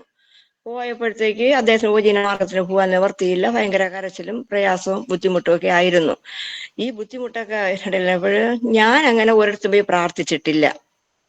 എന്റെ ഭർത്താവ് പാസ്റ്ററുടെ കൂടെയൊക്കെ പോകുമ്പോഴും വല്ല വീട്ടിൽ പ്രാർത്ഥിക്കാൻ പറയും, അദ്ദേഹം പ്രാർത്ഥിക്കും. ഞാൻ ഒരിടത്തും പോയി യേശുവേ എന്ന് പറഞ്ഞ് ഒന്നും പ്രാർത്ഥിച്ചിട്ടില്ല. പക്ഷെ എന്റെ ബന്ധു അവര് ഭയങ്കര ഹൈന്ദവ വീട്ടിനത്തിന് പൂജാമുറിയൊക്കെ ഉണ്ട്. അവരെ പോയി കണ്ടിട്ട് കൊടുക്കേണ്ട നന്മയും കൊടുത്തിട്ട് വെളിയിൽ ഇറങ്ങിയപ്പോ എന്റെ ഉള്ളിലൊരു ശബ്ദം, വെള്ളിയും പൊന്നും ഞങ്ങൾക്കില്ല, ഞങ്ങൾക്കുള്ള കർത്താവായ യേശുവിന്റെ നാമം. ഇത് ഉള്ളിൽ ഉരുവിട്ടുകൊണ്ടിരുന്നു. ഞാനിങ്ങനെ ആത്മാവിലായി. ഇപ്പൊ എന്റെ 2 കാലും മരവിപ്പാണല്ലോ, ഒരു കാലും ഫുൾ മരവിപ്പ്. ഇതിനിടയിൽ എന്റെ വ്രണം, അത് വ്രണം പൊറുക്കേണ്ട കാര്യം ഞാൻ പറഞ്ഞുതരാം. അപ്പൊ ഇങ്ങനെയാണ്. അപ്പോൾ ഞാൻ എൻ്റെ ഭർത്താവിനൊന്ന് തട്ടിയിട്ട് പറഞ്ഞു, ഒന്ന് പ്രാർത്ഥിക്കാൻ പറഞ്ഞു. അപ്പൊ എൻ്റെ ഒരു സാക്ഷ്യം കാണിച്ചിട്ട് ഞാൻ പ്രാർത്ഥിക്കാൻ പറഞ്ഞു. ഞാൻ പ്രാർത്ഥിച്ചിട്ടുണ്ടോ? ഞാൻ പെട്ടെന്ന് അങ്ങനെ ആത്മാവിൽ നിറഞ്ഞ വീഴുവെന്നായപ്പോൾ അടുത്ത് ഗ്രില്ലിൽ 2 വിരലുകൊണ്ട് ഇറുക്കി പിടിച്ചിട്ട് ഞാൻ തിരിഞ്ഞും നോക്കിയില്ല. കരുതുന്നവൻ ഞാനല്ലയോ, കലങ്ങുന്നില്ല, നിന്റെ വാ തുറന്ന് ഞാൻ പാടിയിട്ട് ഞാൻ കണ്ണു അടച്ചും കൊണ്ട് പ്രാർത്ഥിച്ചിട്ട് ഞാൻ പെട്ടെന്ന് വെളിയിറങ്ങി ചെരുപ്പ് വിട്ടു. എനിക്ക് നാണം പ്രാർത്ഥിച്ചിട്ട് തുടങ്ങിയപ്പോ എൻ്റെ ഭർത്താവ് എൻ്റെ പുറകെ നിന്ന് വന്നു. അപ്പൊ ആ വീട്ടിലെ സഹോദരി ഗേറ്റ് വിട്ടാൻ വന്നപ്പോ എൻ്റെ ഭർത്താവ് പറയും, നിങ്ങൾ ദൈവത്തോട് പ്രാർത്ഥിക്കുക, ദൈവം എന്തെങ്കിലും ചെയ്യും എന്ന് പറഞ്ഞിട്ട് ഇനി പോന്നു. പിറ്റേ ദിവസം രാവിലെ ആയപ്പോ ആ സഹോദരി, എൻ്റെ ഭർത്താവ് ജോലിക്ക്, കുഞ്ഞുങ്ങൾ ക്ലാസ്സിനൊക്കെ പോയി, രാവിലെ ഫോണിൽ കൂടെ വിളിക്കുകയാണ്, ഞാൻ പാവിയാണേ, എൻ്റെ അടുത്ത് ക്ഷമിക്കണമേ എന്ന് പറഞ്ഞു. അപ്പൊ അതൊരു ഭയങ്കര അലറി വെച്ച വിളി ആണ്. പാവിയാണേ, എന്നോട് ക്ഷമിക്കണമേ, നീ എന്താന്ന് വിളി? അത് നീ ഇന്നലെ ഇവിടെ വന്നിട്ട് പോയപ്പം എൻ്റെ ചേട്ടൻ ഉറങ്ങി, അവർക്ക് വേദനയൊന്നുമില്ല, അവർക്ക് അല്ലെങ്കിൽ ഇരുന്നു, ഇവിടെ അകവും പുറവും വ്യാധി എന്നാണ് പറയുന്നത്, ഇരുന്ന് അവർ ഉറങ്ങി. ഞാനല്ല പറയണത്, ചേട്ടനാണ് പറയണത് നിന്നെ വിളിക്കാൻ എന്ന് പറഞ്ഞു. പ്രാർത്ഥിക്കാനെന്ന് പറയാൻ അവർക്ക് അറിഞ്ഞൂടെ, വിളിക്കാൻ എന്ന് പറഞ്ഞു. ഞാൻ പാവിയാണെന്ന് ആ സഹോദരി പറഞ്ഞ ഒരു കാരണമുണ്ട്. അതിന്റെ തലേ വർഷം ഇവർ കടബാധ്യത ജപ്തിയുടെ വക്കിലായപ്പോൾ ഒരു ദിവസം എന്നോട് പറഞ്ഞു, എന്റെ വസ്തുവിന്റെ അടുത്ത വസ്തുവാണ്, ഈ വസ്തു വിൽക്കണം, അല്ലെങ്കിൽ അവരിങ്ങനെ ദയനീയാവസ്ഥ, ഞാൻ എന്നെ കൊണ്ട് വാങ്ങാൻ ഒരു സാധ്യതയും ഇല്ല എന്ന് ഞാൻ അവരോട് പറയുകയുണ്ടായി. അപ്പോൾ ഞാൻ പറഞ്ഞു, നീ ഒരു കാര്യം ചെയ്ത് പ്രാർത്ഥിയിര്. അപ്പൊ അവർ ഹിന്ദുക്കളാണ്. ഞാൻ പറഞ്ഞു, നീ ഒരു നേർന്ന് പ്രാർത്ഥിയിര്, കർത്താവ് ഈ ജപ്തിയിൽ ഞങ്ങൾക്ക് മോചനം തന്നു കഴിഞ്ഞാൽ 7 സഭയിൽ പോയി സാക്ഷ്യം പറയാമെന്ന്. ഞാൻ പറഞ്ഞു, എന്നോടൊപ്പം ഞാൻ കൂടെ വരാൻ സാക്ഷിക്ക്. അവള് പണ്ട് CSA ക്രിസ്ത്യാനിയായിരുന്നു, എൻ്റെ അണ്ണൻ മുഴുത്ത ഹിന്ദു ആയിരുന്നു. അപ്പൊ CSA കിട്ടപ്പോ അവക്കാവി. ഞാൻ പറഞ്ഞു, നീ അങ്ങനെ പ്രാർത്ഥിയിര്, 7 പള്ളിയിൽ പോയി സാക്ഷ്യം, ഞാൻ കൂടെ വരാം, ദൈവം ഒരു വിടുതലായി കിട്ടെന്ന് പറഞ്ഞ് ചില ദിവസം കഴിഞ്ഞപ്പോഴത്തേക്ക് ഞാനൊരു സ്വപ്നം കാണുന്നു. അത് എൻ്റെ സ്വപ്നം എന്ന് പറയാനേ ഉള്ളൂ. മുകളിൽ നിന്ന് ഈ ഹെൽത്ത് ജോലിക്കാർ പോകുമ്പോഴത്തെ ഒരു വെള്ള ജീപ്പ് മുകളിൽ നിന്ന് ഇറങ്ങി വരുന്നു. ആദ്യം ഇപ്പോൾ എൻ്റെ ചർച്ചിരിക്കുന്ന വസ്തുവിലാണ് ആ വാഹനം വന്ന് ഇറങ്ങി. അപ്പൊ ഞാൻ നോക്കിയപ്പോ TPM ധരിക്കുമ്പോഴത്തെ ഫുൾ വസ്ത്രധാരികളുടെ കൈ ബാക്കിലും ഫ്രണ്ടിലും 4 സൈഡും കാണുന്നു. എൻ്റെ വസ്തുവിൽ വന്ന് ആ വാഹനം അടിച്ചു കറങ്ങിയിട്ട് തൊട്ടടുത്ത് എൻ്റെ കൊച്ചുച്ചൻ്റെ മോളെ വസ്തുവാണ്, അവളെ വസ്തുവിൽ കയറിയില്ല. ഇത് ഫ്ലൈറ്റ് പോലെ കുതിഞ്ഞ് ഈ വിൽക്കാനിട്ടുള്ള വസ്തുവിൽ പോയിട്ട് അവിടെ അടിച്ചു കറങ്ങി അങ്ങ് പോയി. അപ്പൊ ഞാൻ വിചാരിക്കുന്നത് എന്തോന്നായിരിക്കും. അപ്പൊ തലേ ദിവസം ഈ വസ്തു വിൽക്കാൻ വേണ്ടി കർത്താവേ ഭൂമിയെ വിശുദ്ധീകരിക്കണമേ, പിതാക്കന്മാരുടെ കാലത്ത് എന്തെങ്കിലും മന്ത്രങ്ങളോ എന്തെങ്കിലും ഉണ്ടെങ്കിൽ ദൈവം അതിനെ ശുദ്ധീകരിക്കണമേ, അവരെ കടഭാരത്ത് രക്ഷിക്കണം കർത്താവേ, അങ്ങനെ ദൈവം ചെയ്താൽ 7 സഭയിൽ ഞാൻ സഹോദരിയായിട്ട് പോയി സാക്ഷ്യം പറയാൻ കഴിയും എന്ന് ഞാൻ പറയുണ്ടായി. പിറ്റേ ദിവസമാണ് ഈ സ്വപ്നം കാണുന്നത്. ചില ദിവസം കഴിയുമ്പോൾ ആ വഴിയില്ലാത്ത വസ്തു വാങ്ങാൻ ദൈവം ആളെ കൊണ്ടുവന്ന് വിചാരിച്ച അപ്പുറമായ വസ്തു വിറ്റു. അതൊക്കെ വിവരിച്ചാൽ ഇന്ന് തീരുവില്ല. അങ്ങനെ മുഖാന്തര ദൈവം ചെയ്ത് എന്നോട് പറഞ്ഞ്, എന്നിട്ട് ഇടപാടുകൾ ഈ സഹോദരി സാക്ഷിയെ കുറിച്ചൊന്നും പറയുന്നില്ല. അല്ലെ നീ നേർന്നിട്ടാണെടി ഞങ്ങൾ ഈ വസ്തു വിറ്റെന്ന് പറയുന്നില്ല. അപ്പൊ നേർന്നത് ഞാനല്ലേ, ഞാൻ എവിടെ വിളിച്ചു പറഞ്ഞ് നിങ്ങളെ കാര്യം കഴിഞ്ഞല്ലോ, എടി ഞാനാണ് അന്ന് ദൈവത്തോട് നേർന്ന് ഞാൻ സംഭവിച്ചെന്ന് എന്നെ കൊണ്ട് ഈ സാക്ഷ്യം പറഞ്ഞു. നീ സാക്ഷ്യം പറയണ്ട, സാക്ഷി ഞാൻ പറയാം, നീ കൂടെ വരുമോ എന്ന് ചോദിച്ചു. അത് എന്നെ വിടുവോ എന്തോ. അങ്ങനെ ഞാൻ പറഞ്ഞു ഒരു പള്ളിയിലും കൂടെ വാന്ന് പറഞ്ഞു. അങ്ങനെ ആദ്യമായി ഒരു പള്ളിയിൽ പോവാൻ എന്നോട് സാക്ഷ്യം പറയാൻ വന്ന് ഞാൻ കൊണ്ടുപോയി. ആരും അറിയുന്നില്ല, ഭർത്താവിനടുത്ത് പറഞ്ഞു. അപ്പോഴ് സാക്ഷ്യം പറയാൻ പോയിട്ട് ഉച്ചയ്ക്ക് 1 മണിക്ക് കാണാത്തോണ്ട് ആ വീട്ടിൽ അമ്മ ചോദിച്ചു നിനക്ക് ചോറ് പോരട്ടെ. അപ്പോഴണ്ണൻ പറഞ്ഞത് ഈ വട്ടു പിടിച്ചോളുടെ പെയ്യാലേ എനിക്കറിയാം താമസിച്ച് വരുവുള്ളൂ എന്ന്. അങ്ങനെ ഷൗട്ട് ഈ വിടുതലൊക്കെ ഉണ്ടായിട്ടൊക്കെ മറന്നു മനുഷ്യൻ. അങ്ങനെ എന്തായാലും അത് പിന്നെ ബാക്കി 6 പള്ളിയിൽ ഞാൻ ഒറ്റയ്ക്കാണ് സാക്ഷ്യം പറയാൻ പോയത്. ഞാൻ എൻ്റെ ഭർത്താവിനടുത്ത് പറഞ്ഞ് ആ സഹോദരി അവിടെ വരും, ഞാൻ ഇവിടെ നിന്ന് പോകും. അങ്ങനെ ഇരുന്ന് ഒരു 4ാമത്തെ സാക്ഷിയായപ്പോ എൻ്റെ ഭർത്താവ് ആ പള്ളിയിൽ വിളിക്കുക എന്നെ വരെയാണ്. വന്നപ്പോ ഞാൻ സാക്ഷി പറഞ്ഞോണ്ടിരിക്കണം, ആ സഹോദരിയുടെ കാണാനില്ല. എൻ്റെ അടുത്ത് കേട്ട് എവിടെ അവർ, ഞാൻ പറഞ്ഞു അവര് വന്നില്ല, ഒരു പള്ളിയിലൊന്നും ഞാനല്ലേ നേർന്നത്, എനിക്ക് സാക്ഷ്യം പറഞ്ഞേ തീരൂ. പിന്നെ 5, 6, 7 പള്ളി സാക്ഷി പറയും. എൻ്റെ ഭർത്താവ് എന്നോട് വന്ന് ഞങ്ങൾ അങ്ങനെ സാക്ഷ്യം പറഞ്ഞു. പിറ്റേ വർഷമാണ് ഈ പുള്ളിക്കാരന് ഈ വ്യാധി പിടിച്ചത്. അതാണ് ഈ സഹോദരി പറഞ്ഞത്, ഞാൻ പാപിയാണേ നീ ഇനി എവിടെ വിളിച്ചാലും ഞാൻ വരുമേ എന്ന് പറഞ്ഞു.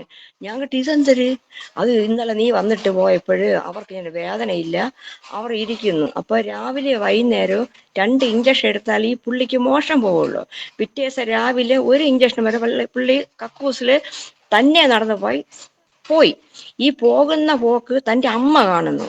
അപ്പോൾ ബ്രദറിന്റെ അമ്മ ചോദിച്ചു നീ ഇങ്ങനെ പോണ്, ഓ ഇങ്ങനെ പോയി നിനക്ക് ആശുപത്രി പോകണ്ട, ഇല്ല നിനക്ക് എന്ത്, നിനക്ക് വേദന ഒന്നുമില്ലേ, അത് വേദന എന്ത്, ഇന്നലെ അവിടെ വന്നിട്ട് വയ്യപ്പോഴും എന്നെ പറഞ്ഞത് അവിടെ വന്നിട്ട് വീഴും പ്രാർത്ഥിച്ചത് അവർക്ക് പറയാൻ അറിഞ്ഞൂടാ. അപ്പോഴ് ആ ബ്രദറിന്റെ അമ്മ വിചാരിച്ചു ഓ ഇന്നലെ അവള് പ്രാർത്ഥിച്ചതുകൊണ്ടായിരിക്കും, നിനക്ക് വേദനയില്ലേ, ഇല്ല വേദനയില്ല, നീ ഇന്ന് മരുന്ന് കഴിക്കാതില്ലേ കക്കൂസിൽ പോയത്, ഓ പോയി, അയ്യോ അങ്ങനെയാണോ എന്ന് പറഞ്ഞു. അപ്പൊ ഈ വിളി കേട്ടത് കൊണ്ട് ഞാൻ എൻ്റെ ഭർത്താവിനെ വിളിച്ചു പറഞ്ഞു നമ്മൾ ഇന്നലെ പോയ ഭവനത്തിൽ ഇങ്ങനെയാണ് കേട്ട, ചെല്ലാൻ വേണ്ടിയിട്ട് വിളിക്കുന്നു. എനിക്ക് അവിടെ പോകാൻ പേടി, കാര്യം വീട്ടിനകത്ത് അവിടെ എല്ലാം ഉണ്ട്, വിഗ്രഹങ്ങളും കരുക്ക് വയ്പ്പും തുണി വയ്പ്പും പട്ട് വയ്പ്പും എല്ലാം ഉണ്ട്, എനിക്ക് പേടി. അപ്പൊ എൻ്റെ അടുത്ത് പറഞ്ഞ് നാളെയല്ലേ ഞാൻ ഡ്യൂട്ടി കഴിഞ്ഞ് വരുള്ളൂ, നീ ഒന്ന് അവിടെ പോ, ഞാൻ പ്രാർത്ഥിച്ചോളാം. അന്ന് നെയ്യാറ്റിങ്കര ഫയർ സ്റ്റേഷൻ ഓഫീസിൽ ഇരിക്കണം ഓഫീസറായിട്ട്. എനിക്ക് ധൈര്യമില്ലെങ്കിൽ ഞാനും എൻ്റെ മകനെ വിളിച്ചുകൊണ്ട് ആ ഭാഗത്ത് പോയി ചെന്നപ്പോ ഈ സഹോദരി പറ്റി വിളിച്ച് കരഞ്ഞ് എൻ്റെ മുമ്പിൽ അങ്ങ് മുട്ടുകുത്തി രണ്ടുപേരും അങ്ങ്. ഞാട്ട് നിങ്ങൾക്ക് എന്തൊരു സംഭവിച്ചു. അപ്പോഴീ ബ്രദർ പറഞ്ഞത് ഞാൻ 2 മാസമായി ഉറക്കമൊന്നുമില്ല, എനിക്ക് കിടന്ന് ഉറങ്ങാൻ നോക്കൂല, നീ ഇവിടുന്ന് പോയപ്പോഴത്തേക്ക് ഞാൻ പതുക്കെ ചരിഞ്ഞു കിടന്നിട്ട് നീ ഇവിടെ എന്തെങ്കിലുമൊക്കെ പറഞ്ഞില്ലേ, പ്രാർത്ഥിച്ചെന്ന് പറയാറുണ്ടാ, അതെന്റെ മനസ്സിൽ ഇങ്ങനെ ചിന്ത വന്ന് ഞാൻ അങ്ങനെ കണ്ണടച്ചു മയങ്ങി ഉറങ്ങി എണീറ്റ് ഇപ്പൊ അവൻ ഇരുന്നപ്പോ അവന് ഇരിക്കാം, വേദനയില്ല, കക്കൂസിൽ പോണെന്ന് പോയി, അതുകൊണ്ട് എന്നെ വിളിച്ചിരുന്നു. അപ്പോൾ ഞാൻ വിളിച്ചു ഞാനല്ല, നിങ്ങൾക്ക് വേണ്ടി ഒന്ന് ഞാൻ പ്രാർത്ഥിച്ചു, ഒരു സൗഖ്യമാക്കുന്ന ഒരു ദൈവമുണ്ട്, ആ ദൈവമാണ് നിങ്ങളെ വിടുവിച്ചത്. അപ്പോഴ് ഞങ്ങൾ ഇനി എന്തൊരു ചെയ്യണം, ഞാൻ പറഞ്ഞ് നിങ്ങൾ എന്തൊരു ചെയ്യാൻ പോണ്, ഞങ്ങൾ എന്തൊരു വേണോ ചെയ്യാം, പിന്നെ സുഖമായാ മതി. അപ്പോൾ ഞാൻ പറഞ്ഞ് എനിക്കൊന്നും അറിഞ്ഞൂടെ എങ്കിൽ ഞാൻ പറഞ്ഞു നിങ്ങൾ ദൈവത്തോട് പറയണം ഓപ്പറേഷൻ ചെയ്യാതെ കത്തി വെക്കാതെ, 2 ഓപ്പറേഷൻ എഴുതി വെച്ചിരിക്കണം, ഓണം അതിന്റെ ഡോക്ടർ നാട്ടിൽ പോകണ്ട് പറഞ്ഞു വിട്ടത്, ഓപ്പറേഷൻ ചെയ്യാൻ കത്തി വെക്കാതെ ദൈവം സൗഖ്യം തന്നാ ആ ദൈവത്തെ ആരാധിക്കാന്ന് പറയണം. അപ്പോൾ ചോദിച്ച് അവള് കമ്മലും ഉരുപ്പടിയൊക്കെ മാറ്റുന്നു. ഞാൻ പറഞ്ഞു നിങ്ങളിപ്പോ ഉരുപ്പടിയൊന്നും മാറ്റണ്ട, നിങ്ങൾ ദൈവത്തെ നിങ്ങൾ ആരാധിക്കുന്ന മാത്രം തീരുമാനം എടുത്താൽ മതി, അത് എൻ്റെ അടുത്ത് നിങ്ങൾ ആരാധനയ്ക്ക് വരണ്ട, കാര്യം എൻ്റെ ബന്ധുക്കളൊക്കെ അറിയില്ലേ, അത് എനിക്ക് രഹസ്യം, ഞാൻ നിങ്ങൾ വേറൊരു ചർച്ചിൽ കൊണ്ടാക്കാം. അങ്ങനെ എൻ്റെ കൂട്ടുകാരിയെ ആയിട്ട് ബന്ധുക്കൾ ചർച്ചിൽ കൊണ്ടാക്കിയിട്ട് ഞാൻ ഇത് ഇങ്ങനെയാണ് ഓ എന്ന് പറഞ്ഞു. അപ്പോൾ അവരവിടെ ആരാധനയ്ക്ക് എൻ്റെ കൂട്ടായപ്പോൾ ഞാൻ വരുത്തിയില്ല. അപ്പൊ ഇതിന്റെ ഇടയിൽ ഈ വിടുതൽ അറിഞ്ഞുകൊണ്ട് ചിലരൊക്കെ നമ്മോടൊപ്പം ചേർന്ന് ദൈവത്തെ ആരാധിക്കും വരാൻ തുടങ്ങി. 7ാമത്തെ വർഷം സുഭാഷിണിയുടെ ദൈവം അത്ഭുതങ്ങളുടെ ദൈവം ദേശത്ത് ബന്ധുക്കളിലൊക്കെ കുശുകുശ ഒരു വർത്തമാനമായി സദ്വർത്തമാനം അങ്ങനെ വ്യാപരിച്ചുകൊണ്ടിരുന്നു. ഇതിന്റെ ഇടയിൽ ഞങ്ങളെ ആരാധന കൊണ്ട് വീട്ടില് ചെറിയ ചോർച്ചയും അങ്ങനത്തെ ബുദ്ധിമുട്ടായിട്ട് വന്നു. ആ സമയത്ത് എൻ്റെ ഭർത്താവിന് പ്രൊമോഷൻ ട്രാൻസ്ഫറാണ്. അപ്പോൾ ആരാധനയ്ക്കൊരു ക്രമീകരണം ഇദ്ദേഹം ഇവിടെ ഇല്ല, എങ്ങനെ ഒരു ക്രമീകരണം വരുത്താതെ പോകും. അപ്പൊ എനിക്ക് അവിടെ എൻ്റെ മാതാപിതാക്കളും കിട്ടി 50 സെന്റ് സ്ഥലം അവിടെയുണ്ട്. എന്നോട് പറഞ്ഞ് അവിടെ എന്തെങ്കിലും ഒന്ന് ചെറുതായിട്ടൊന്ന് ചെയ്യാം, അല്ലാതെ പറ്റില്ല. ഞാൻ പറഞ്ഞു ഒരു ഷെഡ് വെക്കാൻ പറഞ്ഞു. അപ്പൊ എൻ്റെ അടുത്ത് പറഞ്ഞു ഇല്ല, ഷെഡ് വെച്ചാൽ ചെതല് കയറും, നിന്നെ കൊണ്ട് നോക്കാൻ പറ്റത്തില്ല എന്ന് പറഞ്ഞു. അങ്ങനെ ഇരുന്ന് ഞങ്ങൾക്കൊണ്ട് ഒരു കുഞ്ഞ് വയലെന്ന് പറയും പാടം വിറ്റ് ചെറിയ രീതിയിൽ ഈ എലി കയറാതെ അങ്ങനത്തെ നല്ലതായിട്ടൊരു ഒരു ചെറിയൊരു കുഞ്ഞ് ആലയം എൻ്റെ വസ്തുവിൽ പണിതു. ആ പണിയുന്ന സമയത്ത് എൻ്റെ അപ്പൂപ്പൻ്റെ വീട് മോശമായതുകൊണ്ട് എൻ്റെ മാതൃ ചർച്ച വരാന്തയിൽ വെച്ച് ആരാധന. അപ്പോഴ് വേറുള്ളവരൊക്കെ ആരാധിക്കും, ഈ കുടുംബത്തെ ഞാൻ ഒളിച്ചൊരു സഭയിൽ കൊണ്ടാക്കി. അങ്ങനെ ഇരിക്കുകയാണ്. അപ്പൊ ഈ ദിവസങ്ങൾക്ക് മുമ്പ് ഒരു കാര്യം ഞാൻ പറയാൻ മറന്നേ. എനിക്ക് സൗഖ്യമില്ലാതെയൊക്കെ ഇരുന്നപ്പോഴത്തേക്ക് രാത്രി ഞാനും എൻ്റെ മക്കളും എൻ്റെ അമ്മാവിയമ്മയും കാണും. നൈറ്റ് എൻ്റെ ഭർത്താവ് ഇവിടെ ഇല്ല. അപ്പൊ എവിടെയോ ഈ സുവിശേഷ യോഗയുടെ ചർച്ചിൽ ഇവിടുത്ത് വരാൻ കാറ്റടിക്കുമ്പോൾ കേൾക്കാം. അപ്പൊ എൻ്റെ അമ്മാവിയമ്മ പറയുമായിരുന്നു, എവിടെയോ പിന്നെ വചന ശുശ്രൂഷ കേൾക്കണം, സുവിശേഷം, നിനക്ക് ഇച്ചിരി സുഖമായെങ്കിൽ നമുക്കൊരു കൺവെൻഷൻ നടത്താതെന്ന് പറഞ്ഞു. അപ്പൊ ഞാൻ ഒന്നും വേണ്ടി, ഈ കൺവെൻഷൻ നടത്തുന്നത് എനിക്ക് ഇഷ്ടമൊന്നുമില്ല. അമ്മച്ചി എങ്ങനെ പറഞ്ഞു. അപ്പോൾ കൺവെൻഷൻ നടത്തി എന്നെ കൊണ്ട് സാക്ഷ്യം പറയിക്കണം, എനിക്ക് അതാണ് ഇഷ്ടം, അതാണ് എൻ്റെ ചിന്ത, സാക്ഷ്യം പറയിക്കണം. ഞാനത് മിണ്ടിയില്ല. അങ്ങനെ ഇരുന്ന് അപ്പൊ ഞാനില്ലേ മനസ്സ് വയ്ക്കാത്തത്. എൻ്റെ കാലിൽ ഒരു ദിവസം ശക്തമായ വേദന ഉണ്ടൊക്കെ ഞാൻ അങ്ങനെ ഒന്നിലും ആശുപത്രിയിൽ കിടക്കേണ്ട സ്റ്റേജ് വന്നു. അപ്പോൾ എൻ്റെ ഞങ്ങളുടെ മാതൃ ചർച്ചിൽ ഉപവാസങ്ങൾ നടക്കുന്നു. എൻ്റെ അമ്മാവിയമ്മ ആ ഭാഗത്ത് കടന്നു പോയപ്പോൾ ദേവദാസനിൽ കൂടെ ഒരു പ്രവചനം ഉണ്ടായി. പിന്നെ കഷ്ടതയിൽ മധ്യേ തീരുമാനം എടുത്തിട്ട് അത് നിവർത്തിക്കാതിരിക്കാൻ, കഷ്ടത വർദ്ധിക്കുകയുള്ളൂ, നീ അത് നിവർത്തിക്കുക മാത്രം ഒരാശ്വാസം ഉണ്ടാകുന്ന പറയും. ഈ ദൂത് അമ്മച്ചിക്ക് അമ്മാവിയമ്മയെ കൂടെ തട്ടി. അപ്പോൾ ഞാൻ ഹോസ്പിറ്റലിൽ നിന്നും പറഞ്ഞ്, ഇങ്ങനെയാണ് നമുക്ക് ഒരു കൺവെൻഷൻ നടത്തി, ഈ കൺവെൻഷനൊക്കെ ഇന്നത്തെ പോലെ അന്നത്തെ വയ്ക്കാൻ നാണക്കേടാണെന്നത് എനിക്ക് എന്ന് പറഞ്ഞു. എന്തായാലും സഭയിൽ അമ്മച്ചി ഇത് പറഞ്ഞ് പാസ്റ്റ് തന്നെ അല്ല ക്രമീകരണമൊക്കെ ഒരുക്കി 3 ദിവസം എൻ്റെ ഭവനാങ്കണത്തിൽ വെച്ച് കൺവെൻഷൻ ഗംഭീരമായിരുന്നു. കൺവെൻഷൻ ഗംഭീരമായിരുന്നു പറയാൻ, അന്ന് എൻ്റെ മകൻ 5ാം ക്ലാസ്സിൽ പഠിക്കുന്നു. നമ്മൾ കല്യാണത്തിൽ ലെറ്റർ കൊടുത്ത് ക്ഷണിക്കും പോലെ അവനും അവൻ്റെ കൂട്ടുകാരനും കൂടെ എല്ലാ വീടുകളിലും പോയി ക്ഷണിച്ച്, അമ്മച്ചി വരണേ, ആൻറ്റി വരണേ, അങ്കിളെ വരണേ, എല്ലാവരെയും വിളിച്ചു. അപ്പൊ ഇവന്റെ വിളിയാണ് ദേശത്ത് ഇങ്ങനെ ഭയങ്കരമായിട്ടായിപ്പോയത്. അങ്ങനെ ഇവിടെ കൺവെൻഷൻ വെച്ച് അപ്പോൾ ഇവിടെ ഭയങ്കര ജനമായിരുന്നു. ദൈവത്തിന്റെ കൃപയാൽ ഞങ്ങൾ പെന്തക്കോസ്തുകാരാണെന്ന് ദൈവം എടുത്തു തെളിയിച്ചെന്ന് തന്നെ പറയാം. 3 ദിവസം ന്യായവിധിയുടെ ദൂതായിരുന്നു. അപ്പൊ ക്ഷണിക്കപ്പെട്ടപ്പോൾ അതിൽ ഒത്തിരി പേരൊക്കെ തീരുമാനമെടുത്ത് സ്നാനപ്പെടാന്ന്. അതില് പിറ്റേ 2 വർഷം കഴിഞ്ഞപ്പോ 31 വയസ്സായ എൻ്റെ മാമിയുടെ മോൾ, അവള് കിഡ്നി പ്രോബ്ലം, അവള് മരിച്ചു. ഇതിൽ സ്നാനപ്പെടുകയൊക്കെ ചെയ്തു. ചില വ്യക്തികൾക്കൊക്കെ മാനസാന്തരങ്ങളും രൂപാന്തരങ്ങളൊക്കെ വന്ന് ദേശത്ത് കിളിച്ച് ഒരു 8-10 പേരെങ്കിലും അത് രക്ഷിക്കപ്പെടുവാനും സ്നാനപ്പെടുവാനൊക്കെ ദൈവം കൃപ ചെയ്തു. അന്ന് ഈ രക്ഷാവാചകം സ്വർഗവും നരകം DC ശ്യാമുൽ ദേവദാസൻ പ്രസംഗിച്ചത് 3 ദിവസം ന്യായവിധി തന്നെ, ന്യായവിധിയുടെ ദൂത് തന്നെ. അങ്ങനെ അതൊരു കൺവെൻഷൻ എൻ്റെ കൂടാരത്ത് നടന്നു. ഈ കൺവെൻഷൻ കഴിഞ്ഞ് 1-2 വർഷമോ മാസം എന്തോ ആണ് മറന്നു കഴിഞ്ഞപ്പോഴ് വേറൊരു സ്ഥലത്തൊരു ചർച്ചുമായിട്ടൊരു കൺവെൻഷൻ നടക്കണം. ആ ദേവദാസൻ നോട്ടീസും കൊണ്ട് എൻ്റെ വീട്ടിൽ വന്നു. വന്ന് നോട്ടീസ് തന്ന് കൺവെൻഷൻ വരാൻ വിളിച്ചിട്ട് ഒത്തിരി കിലോമീറ്റർ മാറിയാണ്. പ്രാർത്ഥിച്ചവൻ പറഞ്ഞു, സഹോദരി ദൈവാത്മാവ് ഒരു കാര്യം പറയുന്നു, എന്തോന്ന് ചോദിച്ചവൻ പറഞ്ഞു, അത് ഞങ്ങൾ അവിടെ കൺവെൻഷന് സഹോദരി സാക്ഷ്യം പറയണമെന്ന്. ഞാൻ പറഞ്ഞു, പാസ്റ്ററെ കൺവെൻഷൻ സാക്ഷ്യം പറയാൻ ഇല്ല, നിർബന്ധമാണ്, പരിശുദ്ധാത്മാ പറഞ്ഞിട്ടാണ്. പിന്നെ ഞാൻ തലയാട്ടി അങ്ങ് വെച്ച്. പിന്നെ അവിടെയും വലിയ ജനക്കൂട്ടമായിരുന്നു. അവിടെയും ഒരു സാക്ഷ്യം പറയാൻ വേണ്ടിയിട്ട് അവിടെയും നല്ല ഒരു ദേവദാസം വന്നിട്ടെങ്കിൽ സാക്ഷ്യം താല്പര്യമില്ല, കാര്യം എൻ്റെ സമയമൊക്കെ പോകും. എങ്കിലും ദൈവാത്മാവ് പറഞ്ഞതെല്ലാം പറഞ്ഞു പേടിച്ചിട്ടും മനസ്സോടെ അവിടെയും സാക്ഷ്യം പറയാൻ ദൈവം കൃപ ചെയ്തു. ഇവിടെയൊക്കെ തന്നെ വലിയ സാക്ഷ്യം ഞങ്ങളെ ഭവനാങ്കണത്തിൽ കൺവെൻഷൻ നടന്നപ്പോഴും ഞാൻ സാക്ഷ്യം പറയാനിടയായി.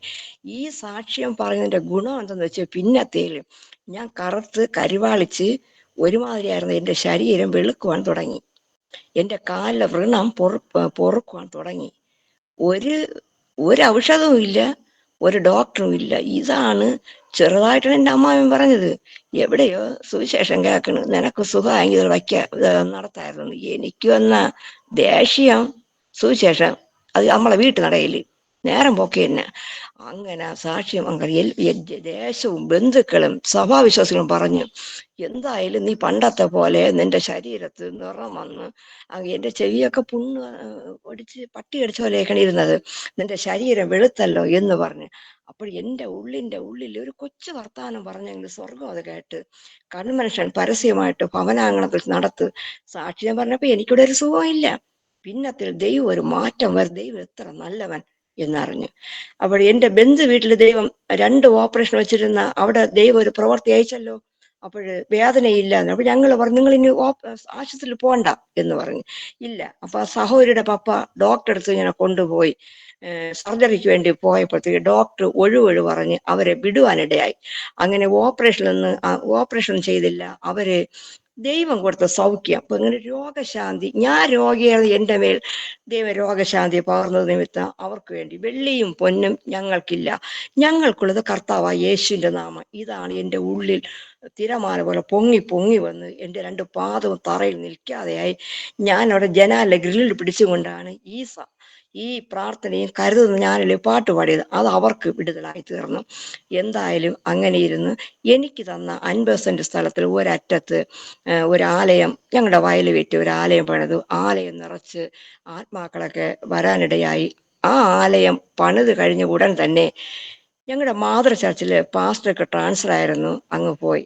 ആ സംഘടന അപ്പോഴ് ഉപദേശ പെശകുകളും അത് പോയിട്ട് പിന്നെ വിശ്വസ്തയോടെ ദേവദാസന്മാരെ പ്രസിഡന്റ് അങ്ങനെ സ്ഥലം മാറ്റി വിടുകയും അങ്ങനെ ഒരു വല്ലായ്മകൾ വന്നപ്പോൾ ഞാനും എൻ്റെ ഭർത്താവും പറഞ്ഞു, നമ്മൾ രണ്ട് കൊച്ചു മക്കളെയും കൊണ്ട് ദൈവത്താരം ഇറങ്ങിയിരിക്കുന്നു.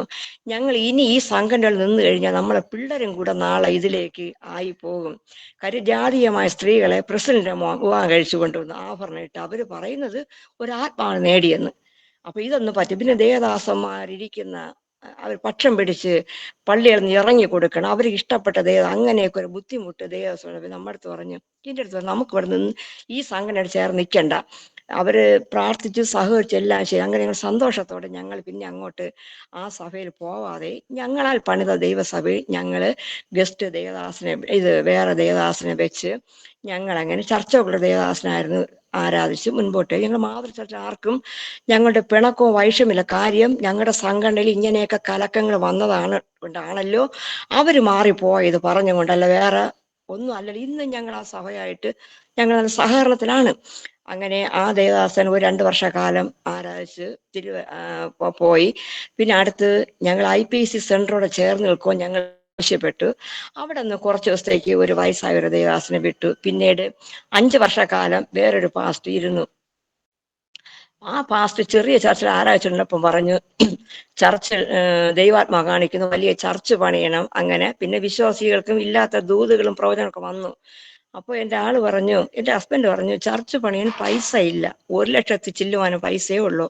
ഈ പറയുന്ന പ്ലാനിലൊന്ന് വാർത്തു വയ്ക്കാൻ നിന്നത്, ചർച്ച് പണിയൊന്നും പൈസ ഇല്ല പാസ്റ്ററെ, പൈസ വരട്ടെ.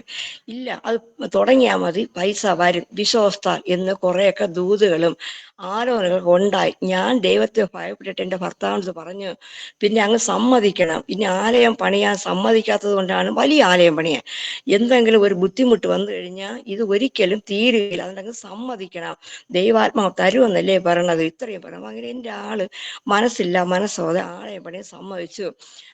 അതിനകത്ത് അങ്ങനെ ആലയം ഇപ്പൊ ആലയം ചെറിയ ആലയം ഇരിക്കെ തന്നെ ഞാൻ ഇതുകൂടെ പറഞ്ഞോട്ട്, എനിക്ക് 2 മക്കളുണ്ട്. എൻ്റെ മോള് +2 ആയി. എനിക്ക് അവളെ ഒരു മിഷണറി ഡോക്ടറായി പഠിക്കാൻ വിടുന്ന ആഗ്രഹം.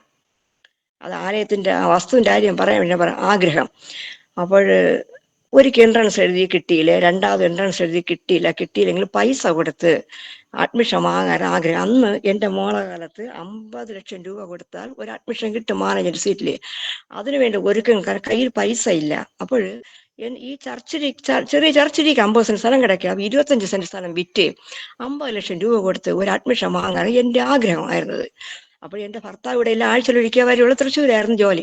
അപ്പൊ ഞാൻ പറഞ്ഞു, എൻട്രൻസ് കിട്ടിയില്ല എന്നുണ്ടെങ്കിൽ ഉടനെ ഞാൻ അഡ്മിഷൻ നോക്കണം, പൈസ ഇല്ല, വസ്തു വിറ്റ് ചെയ്യാം, വസ്തു നമ്മളെ വകയാണല്ലോ, വിദ്യാഭ്യാസം നമ്മളെ എന്ന് ഉള്ള കരുതലായിരുന്നു.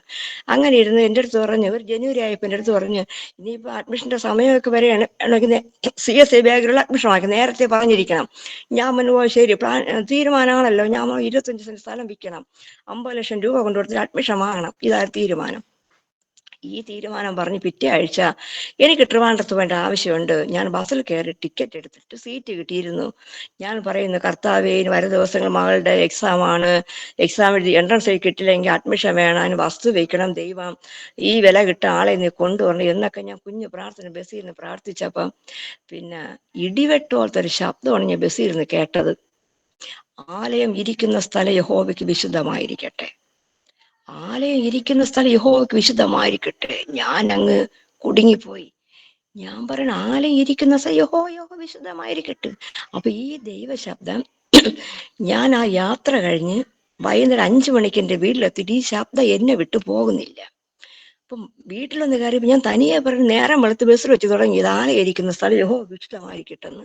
ഓ വിശുദ്ധമായിരിക്കട്ടെ, പിന്നെ എനിക്ക് അങ്ങനെ തന്നെ എന്ന് പറഞ്ഞപ്പോൾ ഈ ശബ്ദം എൻ്റെ മനസ്സിൽ നിന്ന് ഒരു സമാധാനമായി. ഞാൻ വിചാരിക്കുന്നത് ഇതെന്തരിങ്ങനെ.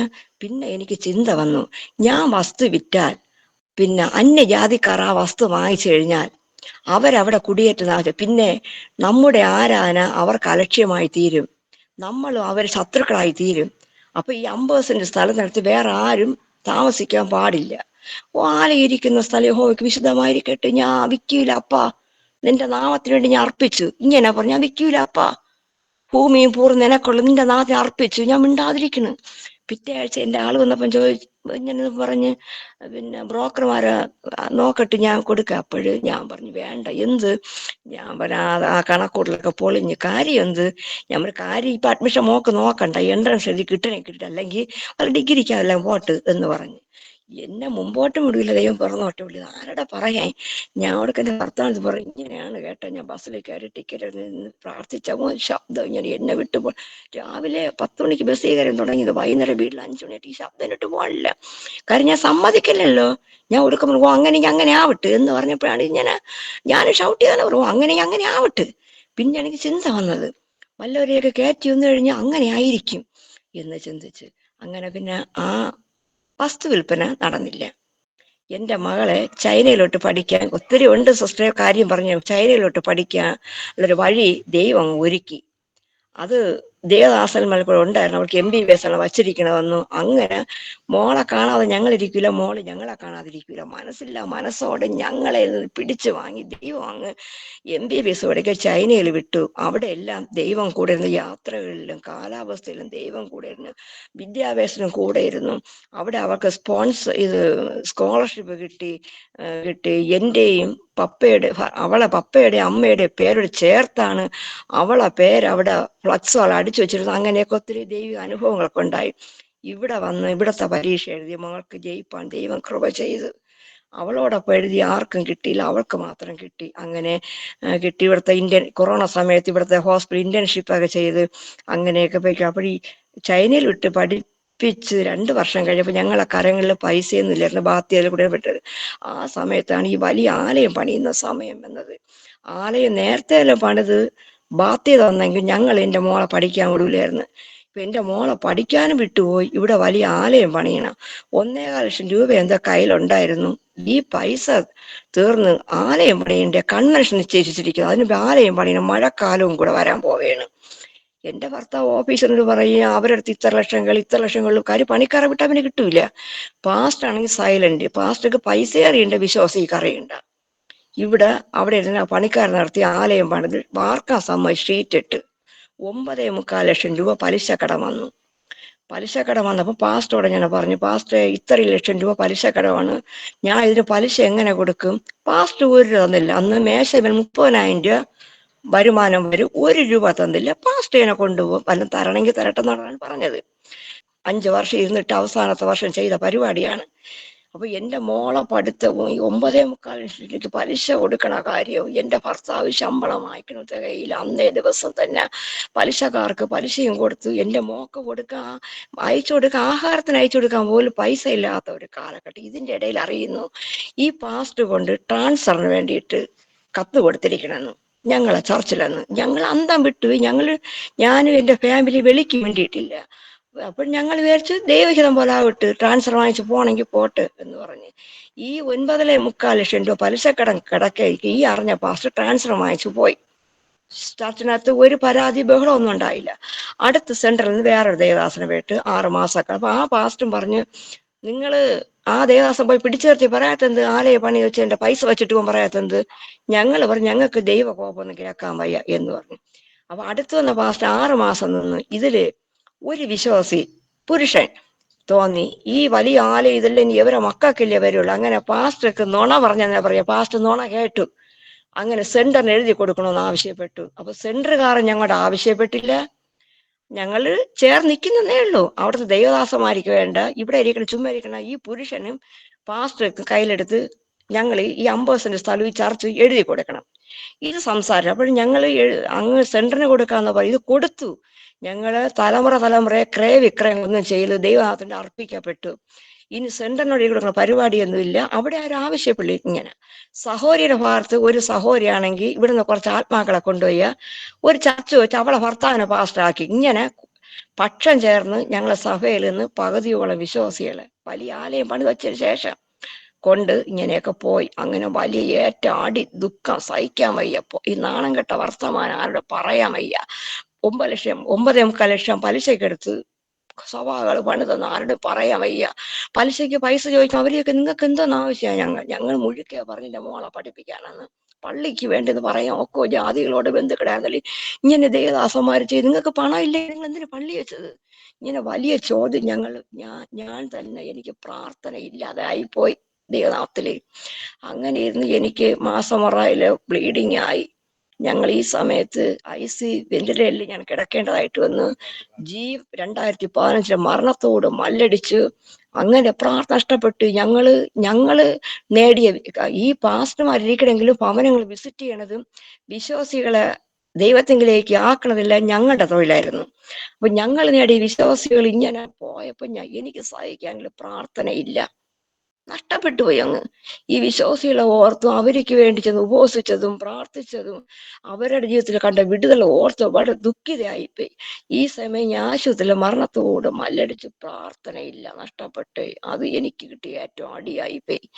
പിന്നെ അങ്ങനെ ദുഃഖങ്ങൾ. പിന്നെ ചില ദൈവദാസന്മാർക്ക് ഞാൻ കണ്ട് പ്രാർത്ഥിക്കാനൊക്കെ എണീറ്റു. അങ്ങനെയൊക്കെ കുറച്ചു കാലമൊക്കെ അങ്ങനെ പോയി. എന്തായാലും മറത്ത് വിടിവിച്ച് കൊണ്ടുവന്ന് എന്റെ മോള് 2ാമത്തെ വർഷം പഠിക്കുന്നു. വലിയ ആലയം വയ്ക്കുന്നു. ഇറങ്ങിപ്പോയി വിശ്വാസിക്ക് പരിഹാസമായിരുന്നു. ഞങ്ങള് പൈസ കണ്ടെത്തി ആലയം വച്ചിട്ട് ഇറങ്ങിപ്പോയ വീരന്മാർ പറഞ്ഞത് ഞങ്ങൾ ആലയം പണിയാൻ സമ്മതിക്കാത്തതാണ്. ആ പൈസ കൊണ്ട് 2015 4-5 ലക്ഷം രൂപ വെന്റിലേറ്ററിൽ കിടന്ന് ഞാൻ കിംസ് ഹോസ്പിറ്റലിൽ അടയ്ക്കേണ്ടതായിട്ട് വന്നു. അങ്ങനെ പരിഹാസവും നിന്നയും അപമാനം. ആലയം വയ്ക്കാൻ സമ്മതിച്ചു. അവര് പറഞ്ഞ ആലയം പണി സമ്മതിച്ചില്ല എന്ന്. ആ പൈസ വന്നിട്ട് ഈ പോയ എല്ലാരും എന്നെ വീട്ടിൽ നോക്കിയൊക്കെ വന്നു. അതൊക്കെ അവിടെ ഇരിക്കട്ടെ. അങ്ങനെ എല്ലാം ദൈവത്തിൽ അർപ്പിച്ചു കൊണ്ടുപോയാണ്. അത് 2015 ഈ വിഷയങ്ങൾ. 14 ആലയപ്പണി.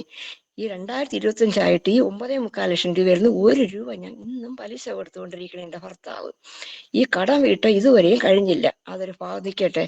അടുത്ത് വീണ്ടും ആ ദേവദാസ വിശ്വാസിയുടെ ഒരു ദേവദാസന് ഞങ്ങളുടെ സഹതാപം തോന്നി. അദ്ദേഹത്തിന്റെ അളിയനെ ബൈക്കോളേജ് പഠിച്ചൊരു പാസ്റ്റയും ഒരു കുഞ്ഞുമായിട്ട് ഇവിടെ വന്ന് അവർ ശുശ്രൂഷ ചെയ്ത് പോകുന്നു. അങ്ങനെ 21 ദിവസം പ്രാർത്ഥന ക്രമീകരിച്ചപ്പോൾ അതെന്റെ ഭർത്താവിടെ സ്ഥലത്തില്ല, ജോലി സ്ഥലത്താണ്. ഞാൻ ദൈവത്തോട് പറഞ്ഞു, ദൈവമേ ഇതെല്ലാം ഞങ്ങള് കൊണ്ട് ദൈവം ചെയ്യിച്ചിട്ട് ഈ കടക്കണിയിലായിട്ടും ഞങ്ങളുടെ കടഭാരം തീർന്ന് കിട്ടുന്നില്ലല്ലോ ദൈവം. ഇനി ഞങ്ങൾ എന്ത് ചെയ്യണോ? അപ്പൊ നിന്റെ നാമത്തിൽ വസ്തു അർപ്പിച്ചു. ഈ ചർച്ച ഇവിടെ വരായിരുന്നെങ്കിൽ ഞാൻ ഈ 50 സെന്റ് സ്ഥലവും വിറ്റ് എന്റെ മോളെ പഠിപ്പിച്ച് വേറെ വല്ല വഴി നോക്കുമായിരുന്നു. ഇതൊക്കെ ചെയ്തിട്ടും കർത്താവേ, ദേവദാസന് യാഗോർത്ത് ഇരിക്കുന്നത് മാത്രമേ ഉള്ളൂ. ബാക്കി കാര്യങ്ങൾ ചെയ്യുന്ന എല്ലാം ഞാനും എന്റെ ഭർത്താവാണ്. ഒരു ചൂലർത്ത് തൂക്കേണ്ട സ്റ്റേജ് പോലും അവർക്കില്ല. വെള്ളം വരെ ഇട്ട് കൊണ്ടുവയ്ക്കും, തൂത്ത് വൃത്തിയാക്കും. പിന്നീടാണ് ചർച്ചിന്റെ അകത്ത് പൈപ്പും കിണറും ഒക്കെ വന്നതൊക്കെ. അതിനുമ്പൊക്കെ ചെമട്ട് വെള്ളങ്ങളൊക്കെ ആയിരുന്നു. അങ്ങനെ വലിയ ബന്ധപ്പാടായിരുന്നു.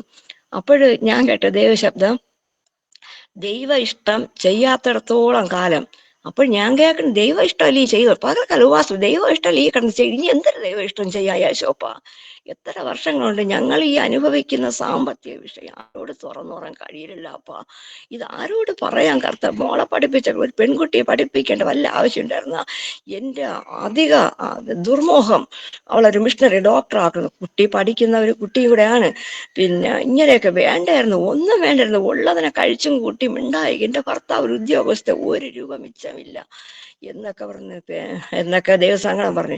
ഞാൻ ഇതൊന്നും ചേട്ടൻ ദൈവം ഇഷ്ടമല്ലേ അപ്പ എന്ന് ചോദിച്ചാൽ പറഞ്ഞു, ദൈവ ഇഷ്ടം പൂർണ്ണമായി ചെയ്യാത്തിടത്തോളം. അപ്പൊ പൂർണ്ണമായിട്ട് എന്റെ ഈ കണ്ണ് യാഗപീഠത്തിന് മേലോട്ട് ഞാൻ നോക്കി. ഞാൻ പറയും, ഇനി എന്റെ ഭർത്താവ് യാഗപീഠത്തിൽ ഇരിക്കാത്തോണ്ട് കുഴപ്പമായിരിക്കും, എന്നാ കടഭാരം തീരുമായിരിക്കും. കർത്താവേ, ഇനി നീ അങ്ങനെ ഒരു അവസരം തരികയാണെങ്കിൽ ഞങ്ങൾ ദൈവവേല ചെയ്യാം എന്നാ പറയുന്നു. ആ ആണ്ടിലോ എന്തോ ആണ് എന്റെ ഭർത്താവ് ഇത് പെൻഷനാവുന്നത്. എങ്കിൽ ഞങ്ങൾ അങ്ങനെ ചെയ്യാം എന്ന് പറഞ്ഞു. എന്റെ ഭർത്താവ് പെൻഷനായി വന്ന് 1-2 മാസം കഴിഞ്ഞപ്പോഴത്തേക്ക് ഇരിക്കുന്ന ദേവദാസിന് വേറെ ഏതോ ചർച്ചകൾ സഭ കിട്ട് അവർക്ക് അങ്ങ് പോകാനുള്ള താല്പര്യം. അപ്പോൾ പോകുന്നതിന്റെ തലയാഴ്ച എല്ലാ വ്യാഴാഴ്ചയും ഞാൻ താമസിക്കുന്ന എന്റെ വീട്ടിൽ ഞങ്ങളുടെ ദേശത്തിന് വേണ്ടി പ്രാർത്ഥനയുണ്ട്. അപ്പൊ അവർക്ക് പ്രാർത്ഥിച്ചപ്പോൾ ദൈവശബ്ദമുണ്ട്, നിങ്ങൾ ഇവിടുന്ന് പെക്കോണമെന്ന്. ഞാൻ ഇവിടെ ദൈവത്തോട് തീരുമാനം പറയണ്, ഇനി അങ്ങനെ ഈ പാസ്റ്റ് ഇവിടെ മാറിയിരിക്കുക, ഇനി ഒരു അവസരം തന്നു കഴിഞ്ഞാൽ ഞങ്ങൾ ഇവിടെ ഇരുന്നോളാന്ന് പറഞ്ഞു. യാഗോടത്ത് ഇരുന്നോളാന്ന് എന്റെ ഭർത്താവ് ഇരിക്കും എന്ന്. പെൻഷനായി വന്നതിന് ശേഷമാണ്. അല്ല, പെൻഷൻ ആയതുകൊണ്ട് സഭയെ കയറി ഭരിക്കാൻ പറ്റുന്നൊന്നുമില്ല. അവർക്ക് ദൈവശബ്ദം ഉണ്ടായിരുന്നു, നിങ്ങൾ ഇനി ഇവിടെ ഇരുന്നത് മതി, ഇരുന്ന് പോകണമെന്ന്. വേറെ അവർക്ക് അറിഞ്ഞൂടാ. ഞാനിവിടെ ഉപവാസ പ്രാർത്ഥന പറയുന്നു, ദൈവ ഇഷ്ടം പൂർണ്ണമായി ചെയ്യാത്തടത്തോളം ചെയ്യാം, ഇനി ഒരു അവസരം തന്നാൽ ചെയ്യാം എന്ന് പറഞ്ഞു. അപ്പൊ അവസരങ്ങൾ ഒരുങ്ങി വരികയാണ്. അപ്പൊ ഞങ്ങളുടെ വീട്ടില് വ്യാഴാഴ്ച ആരാരും പാസ്റ്റ് ഇങ്ങനെ സമാധാനം പറയുകയാണ്, ഞങ്ങൾ ഇനി പോവുകയാണ്, ദൈവശബ്ദം കേട്ടു, ഞങ്ങൾ ഇനി ഇവിടെ ഇരിക്കുന്നില്ല എന്ന് പറഞ്ഞു. അങ്ങനെ പോയപ്പോ എന്റെ ഓടിയെന്ന് ചോദിച്ചു, ഇനി അടുത്തിനോട് ഏത് പാസ്റ്റോട് ആരിയ്ക്കും? ഞാൻ പറഞ്ഞു, മക്കളെ സമാനപ്പെടാതെ ദൈവം നോക്കിക്കൊള്ളും, ചിലപ്പോ നിന്റെ പപ്പയായിരിക്കും ഇവിടെ ഇരിക്കണത്. പപ്പയാ? എന്ന് പറയും. ഞങ്ങൾ പണ്ട് കുറെ കാലം ബൈക്കോളയിലൊക്കെ പോയിട്ടുണ്ടായിരുന്നു, ഞാൻ എന്റെ ഭർത്താവും കൂടെ. അതോടെ ഇരിക്കട്ടെ. അപ്പൊ എന്റെ ഭർത്താവോടും ചോദിച്ചു, ഇനിയിപ്പൊ എങ്ങനെ സഭയുടെ കാര്യങ്ങൾ, ആരെ നോക്കാം, എങ്ങനെ നോക്കാൻ, ആരടുത്ത് പറയേ? ഞാൻ അതൊക്കെ പിന്നെ ആദ്യം ഞങ്ങൾക്കൊരു ദേവദാസം ഉണ്ടായിരുന്നു, ആ പിതാവ് കഴിഞ്ഞ മാസം മരിക്കേണ്ട. അപ്പച്ചനെ വിളിച്ചൊരു പ്രാർത്ഥന വയ്ക്കണം, സഭയുടെ മുൻപോട്ടുള്ള കാര്യങ്ങൾ എങ്ങനെയാണ് മാത്രം. ഞാൻ പറഞ്ഞു, ഞാൻ ഇങ്ങനെ ദൈവത്തോട് കഴിഞ്ഞ ഉപവാസ പ്രാർത്ഥന പറഞ്ഞു, ഇനി ഒരു അവസരം തന്നാൽ ഞങ്ങൾ ഇരിക്കാന്ന്. അത് ദൈവം അനുവദിച്ചാൽ നിങ്ങൾ തന്നെ ഇരിക്കണം, അറിയും പോലെ പാടിയും പ്രാർത്ഥിച്ച് നമുക്ക് അങ്ങോട്ട് പോകാം. ഈ സഭയിൽ ഇരിക്കുന്നവരിക്കട്ട്, പോണവർ ഇരിക്കട്ട് എന്ന് ഞാൻ പറഞ്ഞു. അപ്പോഴാ ശരി. അപ്പൊ ആ ദേവദാസനെ ഞങ്ങൾ ക്ഷണിച്ചു, ഞാനും എന്റെ ഭർത്താവും എന്റെ മോനും. ആ അപ്പച്ചനും ആലയം തുറന്നിരുന്ന് പ്രാർത്ഥിച്ച. അപ്പച്ചൻ എന്താ പറഞ്ഞ, അപ്പച്ച ഇരിക്കുന്ന ദേവദാസൻ ഇങ്ങനെ കഴിഞ്ഞ ദിവസം പോയി, ഇനി അടുത്ത സഭയുടെ കാര്യങ്ങള്, ആരാണ് ഇവിടെ ഇരിക്കേണ്ടതെന്ന്, ആരെയാണ് ക്ഷണിക്കേണ്ടതെന്നും അപ്പച്ചൻ പ്രാർത്ഥിച്ചൊരു ദൈവാലയനെ പറയണമെന്ന് പറഞ്ഞു. ശരി സാറേ, നമുക്ക് ഇനി വരണ ദേവദാസ് ഇനി ഇട്ടിട്ട് പോകാൻ പാടില്ല, ഇങ്ങനെ ആയിരിക്കണം എന്നൊക്കെ പ്രാർത്ഥന തുടങ്ങി. പ്രാർത്ഥന തുടങ്ങിയ ഒരു 15 മിനിറ്റ് അപ്പച്ചൻ ആത്മാവ് വിളിച്ചു പറഞ്ഞു, സാറേ ഇനി ഇവിടെ കൂലിക്കാരെ വച്ചു കഴിഞ്ഞാൽ അടി ഏറെ വാങ്ങിച്ചു പിടിക്കും, ഇനി കൂലിക്കാരെ വയ്ക്കരുത്, സാറ് തന്നെ ഇവിടെ ശുശ്രൂഷ നടത്തണം. സാറ് മോശ പറഞ്ഞു എനിക്ക് പറ്റൂല, ഒന്നും പറയരുത്, സാറിനും സഹോദരിക്കും പാടാൻ അറിയാല്ല, പാടണം, ബൈബിളിൽ വചനം വായിക്കറിയാം, എന്തെങ്കിലും നിങ്ങൾക്ക് അനുഭവത്തുള്ളത് പറയണം എന്ന് പറഞ്ഞു. അപ്പോഴ് പപ്പയും മോനും എന്നെ നോക്കി. കഴിഞ്ഞ ദിവസം ഞാൻ പറഞ്ഞിട്ടുണ്ടത്, ഇനി ഒരു അവസരം ഞങ്ങൾ ഇരിക്കാന്ന് പറഞ്ഞല്ലോ. അങ്ങനെ ദൈവാത്മാ ശബ്ദിച്ച് ആ ശബ്ദം ഏറ്റെടുത്ത് എന്ത് പറയും, പെട്ടകം അരാരത്ത് പർവ്വത്തിൽ ദൈവം ഉറപ്പിച്ചതുപോലെ കൂലിക്കാരെ ഇരുത്തി ഒത്തിരി വേദനകളും മുറിവുകളും ഉണ്ടായി ഞങ്ങളെ നേടി വിശ്വാസികളെ കൊണ്ടുപോയി ഞങ്ങളെ ദൈവം പഠിപ്പിച്ച് അവസാനം അടിയറ വച്ച് ദൈവസയിൽ ഇരിക്കേണ്ടതായിട്ട് വന്നു. പിന്നെ ദേവദാസന്മാർ ചേർന്ന് ഇവിടെ ഓർഡിനേഷനെ കൊടുത്തു. അങ്ങനെ ഇരുത്തി ഇന്ന് എന്റെ ഭർത്താവ് ലോകത്തിൽ ഒരിക്കൽ പെൻഷനായപ്പോഴ് പള്ളിയിൽ വെച്ചുകൊണ്ടിരിക്കുന്ന അങ്ങനെയല്ല, ലോകത്തെ കാര്യം ദൈവത്തെ ഭയന്ന് എൻ്റെ ആള് യാഗോടത്തിരിക്കില്ല, വിശ്വാസത്തിലിരിക്കുന്ന കുട്ടി കസേരയിലിരിക്കുന്ന നിലത്തിരിക്കും ഒരു കൊച്ചു കുട്ടിയെ പോലെ. പലരും പറയും ഫയർഫോഴ്സിലെ SI നിലത്തിരുന്ന് ആരാധിക്കുന്നത് പിന്നെ കാണേണ്ട, ഒരു കൺവെൻഷൻ വന്നാലും നിലത്തിരിക്കും, കസേര ഇരിക്കൂല. ഒരു ഉപവാസ പ്രാർത്ഥന എന്നാലും ഉപവാസം നിലത്തിരിക്കും, കസേര ഇരിക്കൂല. പാൻസും ഒക്കെ ഇട്ട് ഇൻ ചെയ്ത് ബെൽറ്റും കെട്ടി താഴെ ഒരു കുഞ്ഞിനെ പോലെ ഏറ്റവും ഫ്രണ്ടിൽ ഇരിക്കും. അതൊരു കാഴ്ച തന്നെയാണ്. പക്ഷെ ദൈവം പറഞ്ഞിട്ടാണ് ഈ ശുശ്രൂഷ ഏറ്റെടുത്ത് ഇരിക്കുന്നത്. ഇന്ന് പിന്നെ ഞങ്ങള് ദൈവവേല ആയിരിക്കുകയാണ്. അന്നും ദൈവവേല തന്നെയായിരുന്നു. വീടുകളിൽ പോകും, പ്രാർത്ഥിക്കും. പാസ്റ്റ് പെയ്യാലെന്ന് അന്നൊരു വിശ്വാസിക്ക് തൃപ്തി തരുമില്ല. ഞങ്ങൾ കാൽച്ചൊടി വാക്ക് പ്രാർത്ഥിക്കുന്നു, ദൈവം വിടുവിക്കുന്നു. അപ്പോൾ അന്നൊരു സഹോദരൻ അത്ഭുത രോഗശാന്തി ഉണ്ടായില്ല. അതോടൊപ്പം 7 ദൈവപ്രവൃത്തികൾ ദൈവദേശത്ത് ചെയ്തു. അപ്പോൾ ഒരു വിഷയം എന്ന് പറയുമ്പോൾ ഇത് പറഞ്ഞേ എനിക്ക് പറ്റുള്ളൂ. എൻ്റെ ഭർത്താവിൻ്റെ കൂടെ ജോലി ചെയ്യുന്ന ഒരു വ്യക്തി, അപ്പൊ എൻ്റെ ഭർത്താവ് ഓഫീസിലിരിക്കുമ്പോൾ കിട്ടുന്ന ബൈബിൾ വായിച്ചോണ്ടിരിക്കും. അപ്പൊ RC ക്രിസ്ത്യാനി ഒരു കൂട്ടുകാരൻ വന്ന് പറഞ്ഞു, സാറേ എൻ്റെ വീട് സ്ഥലവും പിന്നെ ഞാൻ അവിടെ വിറ്റിട്ട് വേറെ പോവുകയാണ്. എന്ത്? അത് കാട്ടാക്കട പ്രദേശം. ഞാൻ ഇരിക്കണ 1.5 ഏക്കർ വസ്തുവിനകത്ത് അവിടെ കിടക്കുന്ന കിണറിൽ വെള്ളമില്ല, അവിടെ ഇനി കിണർ ഒഴിക്കാൻ നോക്കൂല. ഭൂമിക്കടിയിൽ മുഴുക്കെ പാറയാണ്. ജ്യോതിശാസ്ത്ര ജിയോഗ്രഫിക്കൽ ശാസ്ത്രജ്ഞനെ കൊണ്ടുവന്ന് നോക്കിയപ്പോഴത്തേക്ക് അവിടെ ഇത് മിഷ്യൻ വെച്ച് നോക്കിയപ്പോഴത്തേക്ക് ഭൂമിയുടെ മുഴുക്കെ പാറയാണ്. കിടക്കുന്ന കിണറിലും വെള്ളമില്ല, പാറയാണ്. അതുകൊണ്ട് ഇവിടം വിറ്റ് വേറൊരു സ്ഥലത്ത് വാങ്ങാൻ പോകണമെന്ന് പറഞ്ഞു. അപ്പൊ വേറെ 2 കിണർ കുഴിച്ചിട്ട് വെള്ളമില്ല. അപ്പൊ എന്റെ ഭർത്താവ് പറഞ്ഞിട്ട്, നിനക്ക് വിശ്വാസമില്ലേ? ദൈവത്തിൽ വിശ്വാസമില്ലേ? ഭൂമിയും പൂർണ്ണതയും പർവ്വതങ്ങളും മലകളും നദികളും എല്ലാം ദൈവം ഉണ്ടാക്കിയത്. നീ ദൈവത്തിൽ വിശ്വസിച്ച് നീ നീ ഇവിടെ നിന്ന് ഓടി ഇനി എവിടെ പോകാൻ വേണ്ടിയിട്ട്? നീ പോകുന്നിടത്തും ദൈവത്തിന്റെ തന്നെ. നീ പ്രാർത്ഥിച്ച് കുറ്റി വെച്ച് ഞാൻ നോക്ക്. ഞങ്ങളും പ്രാർത്ഥിക്കുക. അന്ന് ഞങ്ങൾ ശരിക്കും ഉപവസിക്കുന്ന കൂട്ടത്തിലാണ്, വിശ്വസിച്ച് ആരംഭത്ത്. അത് സാറേ നിങ്ങൾ പ്രാർത്ഥിക്കുക, നീ വിശ്വസിച്ചിട്ടുണ്ട്. അങ്ങനെ കുറ്റി വെച്ച് 2 കിണർ കുഴിച്ചിട്ട് വെള്ളമില്ല. അപ്പൊ എന്റെ ഭർത്താവിന്റെ വാക്ക് കേട്ടും കൊണ്ട്, അത് ആദ്യത്തെ 7 അത്ഭുത ദൈവം അതിൽ ഒരു പ്രവൃത്തിയാണ്, മറ്റത് രോഗസൗഖ്യങ്ങള്. പിന്നെ അങ്ങനെ കിണർ എത്ര അടിയായപ്പോഴും 26 അടിയായപ്പോ ഭയങ്കര ഊറ്റും വെള്ളവും. ദേശനിവാസികൾ മുഴുക്കെ ഓടി, ചുറ്റുപാടോട് വെള്ളമില്ല. പ്രാർത്ഥിച്ചത് ഞങ്ങൾ മാറിയാണ്, മറ്റത് ആർസി ക്രിസ്ത്യൻ. ഇതൊരു അത്ഭുതം തന്നെ. വിൻസെന്റ് എന്തിനാണ് കുറച്ച് വെള്ളം വരുന്നത്. പിന്നെ ആ വെള്ളം പ്രാർത്ഥിക്കാൻ വേണ്ടി ഞങ്ങളെ വിളിച്ചു. അപ്പൊ എനിക്ക് പരസ്യമായിട്ട് പ്രാർത്ഥിക്കാനൊക്കെ ഇഷ്ടമില്ല. ഞാൻ പറഞ്ഞു, ഒരു കാരണവശാലും കേട്ടും കരയുന്ന വെള്ളം കോരി പ്രാർത്ഥിക്കും ഞാൻ മാറിയിരുന്ന് പ്രാർത്ഥിക്കും, ദൈവം ചെയ്തല്ലോ, വരാൻ തയ്യാറല്ല എന്ന് പറഞ്ഞു. അങ്ങനെ അവര് വീട് വിട്ടത് കൊടുക്ക ഈ കുടുംബം വളരെ ദൂരം താടി ഞങ്ങളെ സഭയിൽ സാക്ഷ്യം പറയാനായിട്ട് വന്നു. ഇങ്ങനെ മാത്രമല്ല, അന്നൊരു ചെറിയൊരു നന്മയൊക്കെ ആലയപ്പണിക്ക് വേണ്ടിയിട്ടൊക്കെ ചെറിയ ആലയമായിരുന്നു, അപ്പം തന്നിട്ടൊക്കെ പോയി. അങ്ങനെ അത് അത്ഭുതമാണ്. അണ്ട് വിശ്വാസത്തിന് പറയാണ്, ഭൂമിയുടെ അടിയിൽ പാറയോ കല്ലോ എന്തോ ഇതെല്ലാം ദൈവത്തിന്റെ വകയാണ്. അവിടെ ദൈവം ഉറവ് തുറന്നു, ഒരു ഉറവ് തുറന്നു, ദൈവം സഹായിച്ചു, ആൽപ്പരി കേട്ട്. അപ്പൊ അപ്പൊ ഇങ്ങനെ ഞങ്ങൾ ശുശ്രൂഷകരാണ്.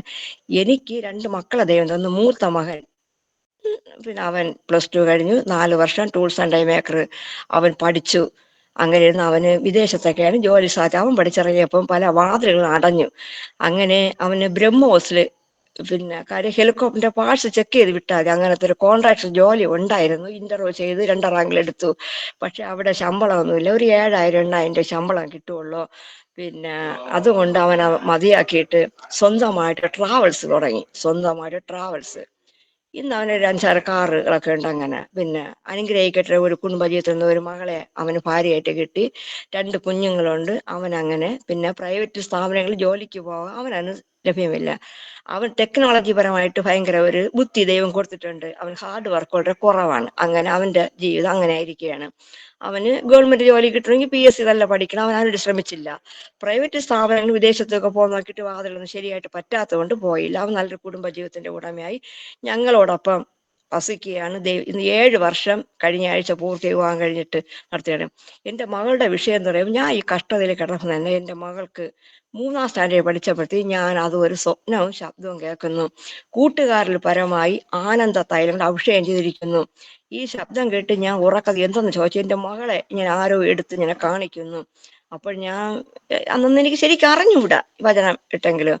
അതും എൻ്റെ അന്നത്തെ ആന്റിയുടെ പറയും, ആന്റി ഇങ്ങനെയാണ് മോളെ കുറിച്ച് ഞാൻ കണ്ടു, അത്ര തന്നെ. ആ വർഷം അവൾ 3ാം സ്റ്റാൻഡേർഡ് ആണെങ്കിൽ നെറ്റിക്കട സിലബസ് സ്കൂളില് ഫസ്റ്റ് റാങ്ക് ഇവക്ക് വാങ്ങിച്ച 2 ഡിവിഷൻ ഉണ്ട്, Aയും Bയും. എൻ്റെ mock first rank school first വാങ്ങാൻ ഇടയായി കിട്ടി. വേറെ ഈ സ്റ്റാൻഡേർഡിൽ പഠിക്കണ ഒരമ്മ പ്രസവത്തിൽ 3 ആൺമക്കൾ ഒരുമിച്ച് പ്രസവിച്ചത്. 3 ആൺമക്കൾ, 2 ആൺമക്കള് എൻ്റെ മകളുടെ ക്ലാസ്സിലും, ഒരു കുട്ടി അടുത്ത ഡിവിഷനായിരുന്നു. അപ്പൊ LKG UKG അപ്പോഴൊക്കെ ഞാൻ കഠിന ശോധനയൊക്കെ കടന്നു പോയാണ്. 1ാം ക്ലാസ് 2ാം ക്ലാസ്. അപ്പൊ ആ പിള്ളേരാണ് ഫസ്റ്റ് റാങ്ക് വാങ്ങിക്കണം, സ്കൂൾ ഫസ്റ്റ് വാങ്ങി. 3ാം ക്ലാസ്സിൽ ഞാൻ ഈ ദൈവശബ്ദം കേൾക്കുന്നു. എൻ്റെ മോൾക്ക് ഈ ഫസ്റ്റ് സ്റ്റാൻഡേർഡിൽ ഈ 3ാം ക്ലാസ്സിൽ വെച്ച് സ്കൂൾ ഫസ്റ്റ് കിട്ടാനുള്ള കാരണമാണ് ഞാൻ പറയുന്നത്, സ്തുതിക്കുന്നു. അപ്പം വർഷാവസാനമായപ്പോ ടീച്ചർ പറഞ്ഞു, മോക്കാണ് സ്കൂൾ ഫസ്റ്റ്, ഫുൾ മാർക്കുണ്ട്, എങ്കിലും എങ്ങനെ സംഭവിച്ചെന്ന് ഞാൻ അറിയാൻ വേണ്ടി ആവശ്യപ്പെട്ടവൻ പറഞ്ഞ്, ആ 3 പിള്ളേർ നല്ല പിള്ളേരാണ് പഠിക്കുന്നത്.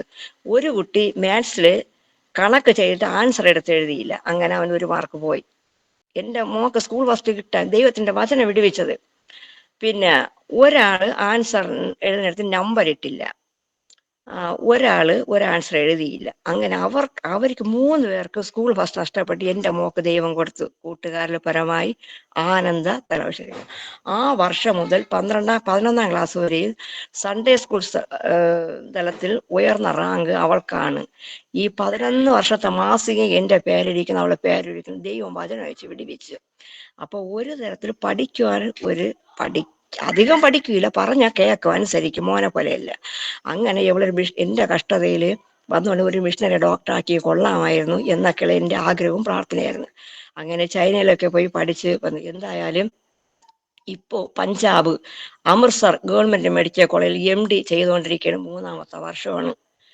MD കിട്ടിയതൊക്കെ ദൈവത്തിന്. MD നീറ്റ് പരീക്ഷ എഴുതാൻ വെറുതെ പോയതാണ്, പഠിച്ചും കൊണ്ട് പോയതല്ല. വെറുതെ പോയി നീറ്റ് പരീക്ഷ എഴുതി. അനാട്ടമി നോൺ ക്ലിനിക്കാണ് കിട്ടി. നോൺ ക്ലിനിക്ക് കിട്ടിയപ്പോൾ കൂട്ടുകാരൊക്കെ പറഞ്ഞ് ക്ലിനിക്കലല്ലേ നല്ലത്, അങ്ങനെ ഇങ്ങനെ പറഞ്ഞപ്പോ എൻ്റെ ഭർത്താവ് ചോദിച്ചു, നീ ജോലി കിട്ടിയ, അപ്പൊ ഇതിൽ പ്രൊഫസർ ആവാനാണ് വലിയ സാധ്യത, നീ ജോലി കിട്ടിയ കൈക്കൂലി വാങ്ങുമോ? ഡോക്ടറായ ഇല്ല, അതൊരിക്കലും ഇല്ല പപ്പ എന്ന് പറഞ്ഞ്.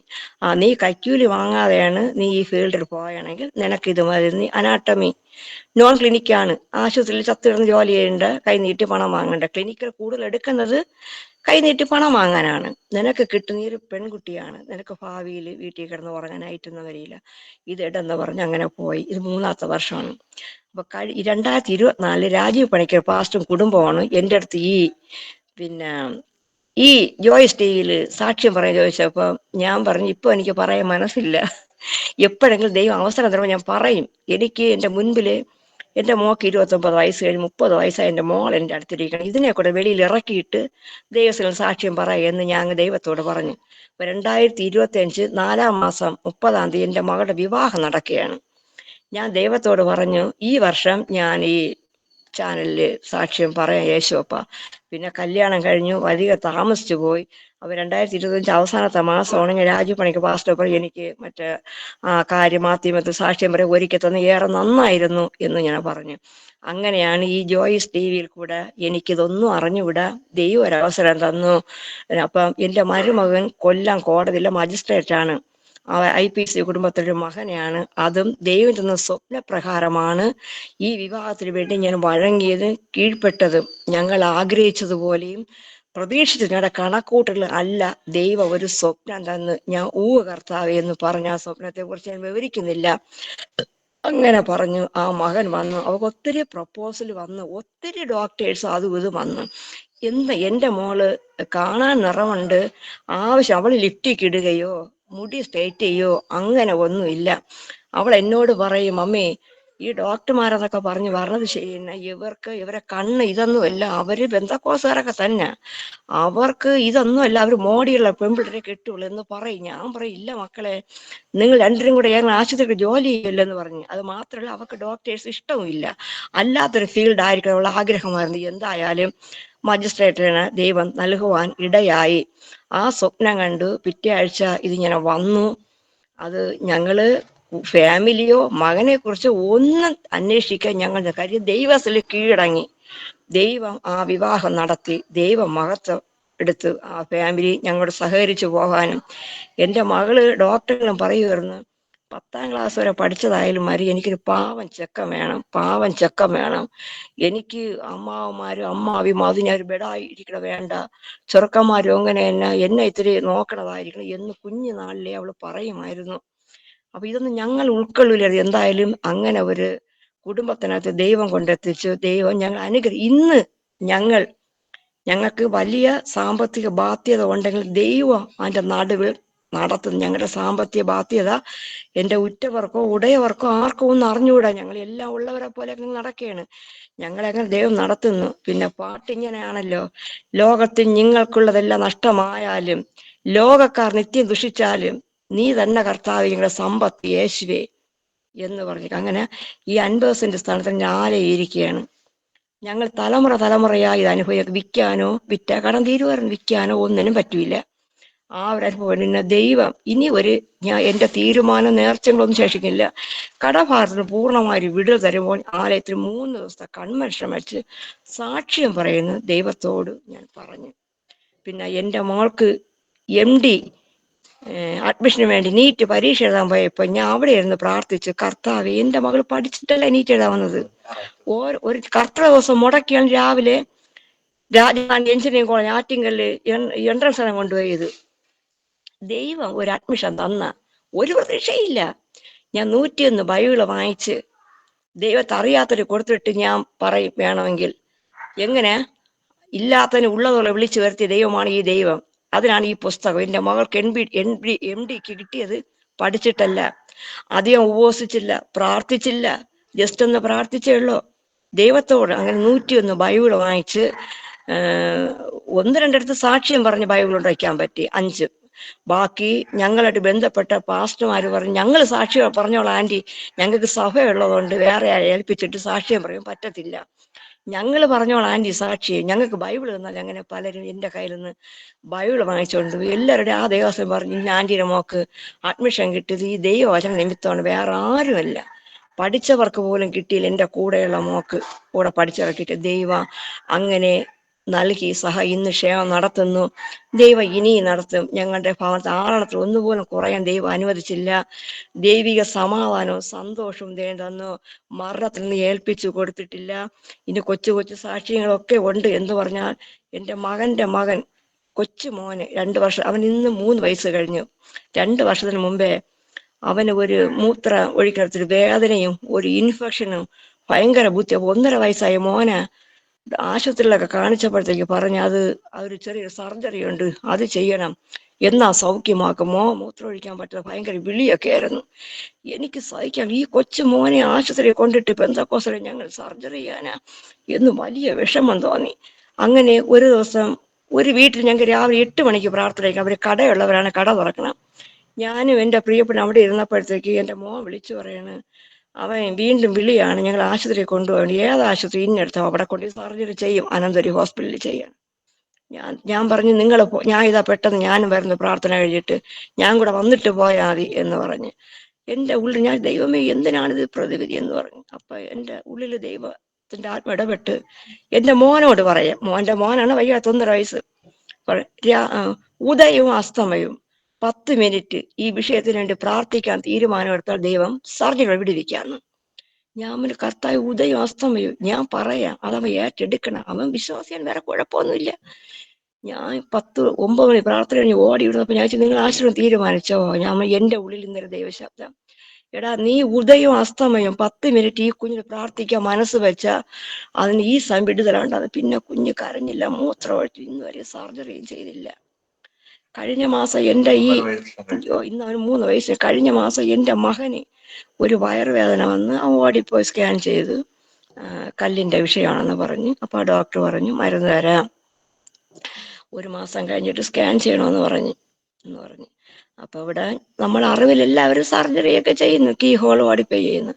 ഞാൻ ഈ 1 മാസക്കാലം എല്ലാരും പ്രാർത്ഥിച്ചു, ഞാനും പറഞ്ഞു, കർത്താവേ കല്ല് ഉരുട്ടി നീക്കുന്ന ദൈവമാണ് എൻ്റെ ദൈവം, അവന്റെ വിശ്വാസം വർദ്ധിക്കുക, ഞങ്ങളുടെ കണ്ണടഞ്ഞ് ഞങ്ങളുടെ കാലങ്ങളിൽ യേശു സൗഖ്യമാക്കുന്ന ദൈവമാണ്. ഇവര് പറയുന്നുണ്ട്, ഞങ്ങൾ മാത്രം പാടിയും പ്രാർത്ഥിച്ചു യേശു സുഖപ്പെടുത്തുന്നു, യേശുവിനെ ഉയർത്തിയാൽ മതിയാ.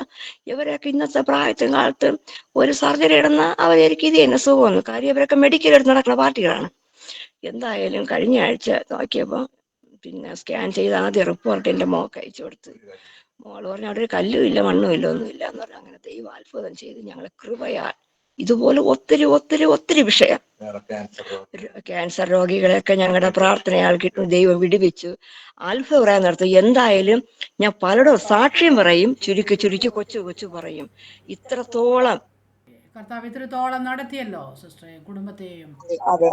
ഓക്കെ, നിങ്ങളെ കൊണ്ട് ഒരു ദേശത്തെ കർത്താവ് ഒരു വലിയൊരു ശുശ്രൂഷ അത് കർത്താവ് ചെയ്യിച്ചു. ഇനിയും കർത്താവ് നിങ്ങളെ അതുപോലെ ഉപയോഗിക്കട്ടെ. സിസ്റ്ററെ, കർത്താവ് ധാരാളം അനുഗ്രഹിക്കട്ടെ. ഓക്കെ, സമയം ഞങ്ങളോടൊപ്പം ആയിരുന്നതിൽ ഒത്തിരി സന്തോഷമുണ്ട്. Okay, thank you. Okay sister, ഒന്ന് പ്രാർത്ഥിച്ചാണ് സിസ്റ്റർ, ഒന്ന് പ്രാർത്ഥിച്ചു. സ്തോത്രം. ഹല്ലേലൂയ. പരിശുദ്ധ പിതാവേ, തിരുനാമത്തിന് സ്തോത്രം ചെയ്യുന്നു. ഒരിക്കലും ആഗ്രഹിച്ചതും പ്രതീക്ഷിച്ചതും നല്ല കർത്താവെ സ്തുതിക്കുന്നു.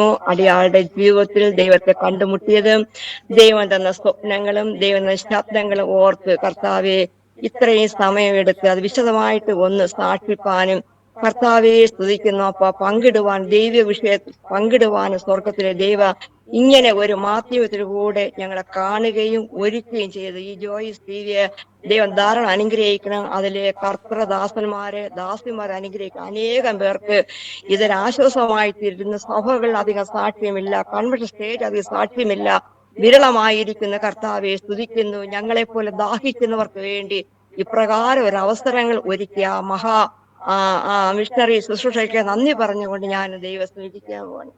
ആമേൻ. ആമേൻ.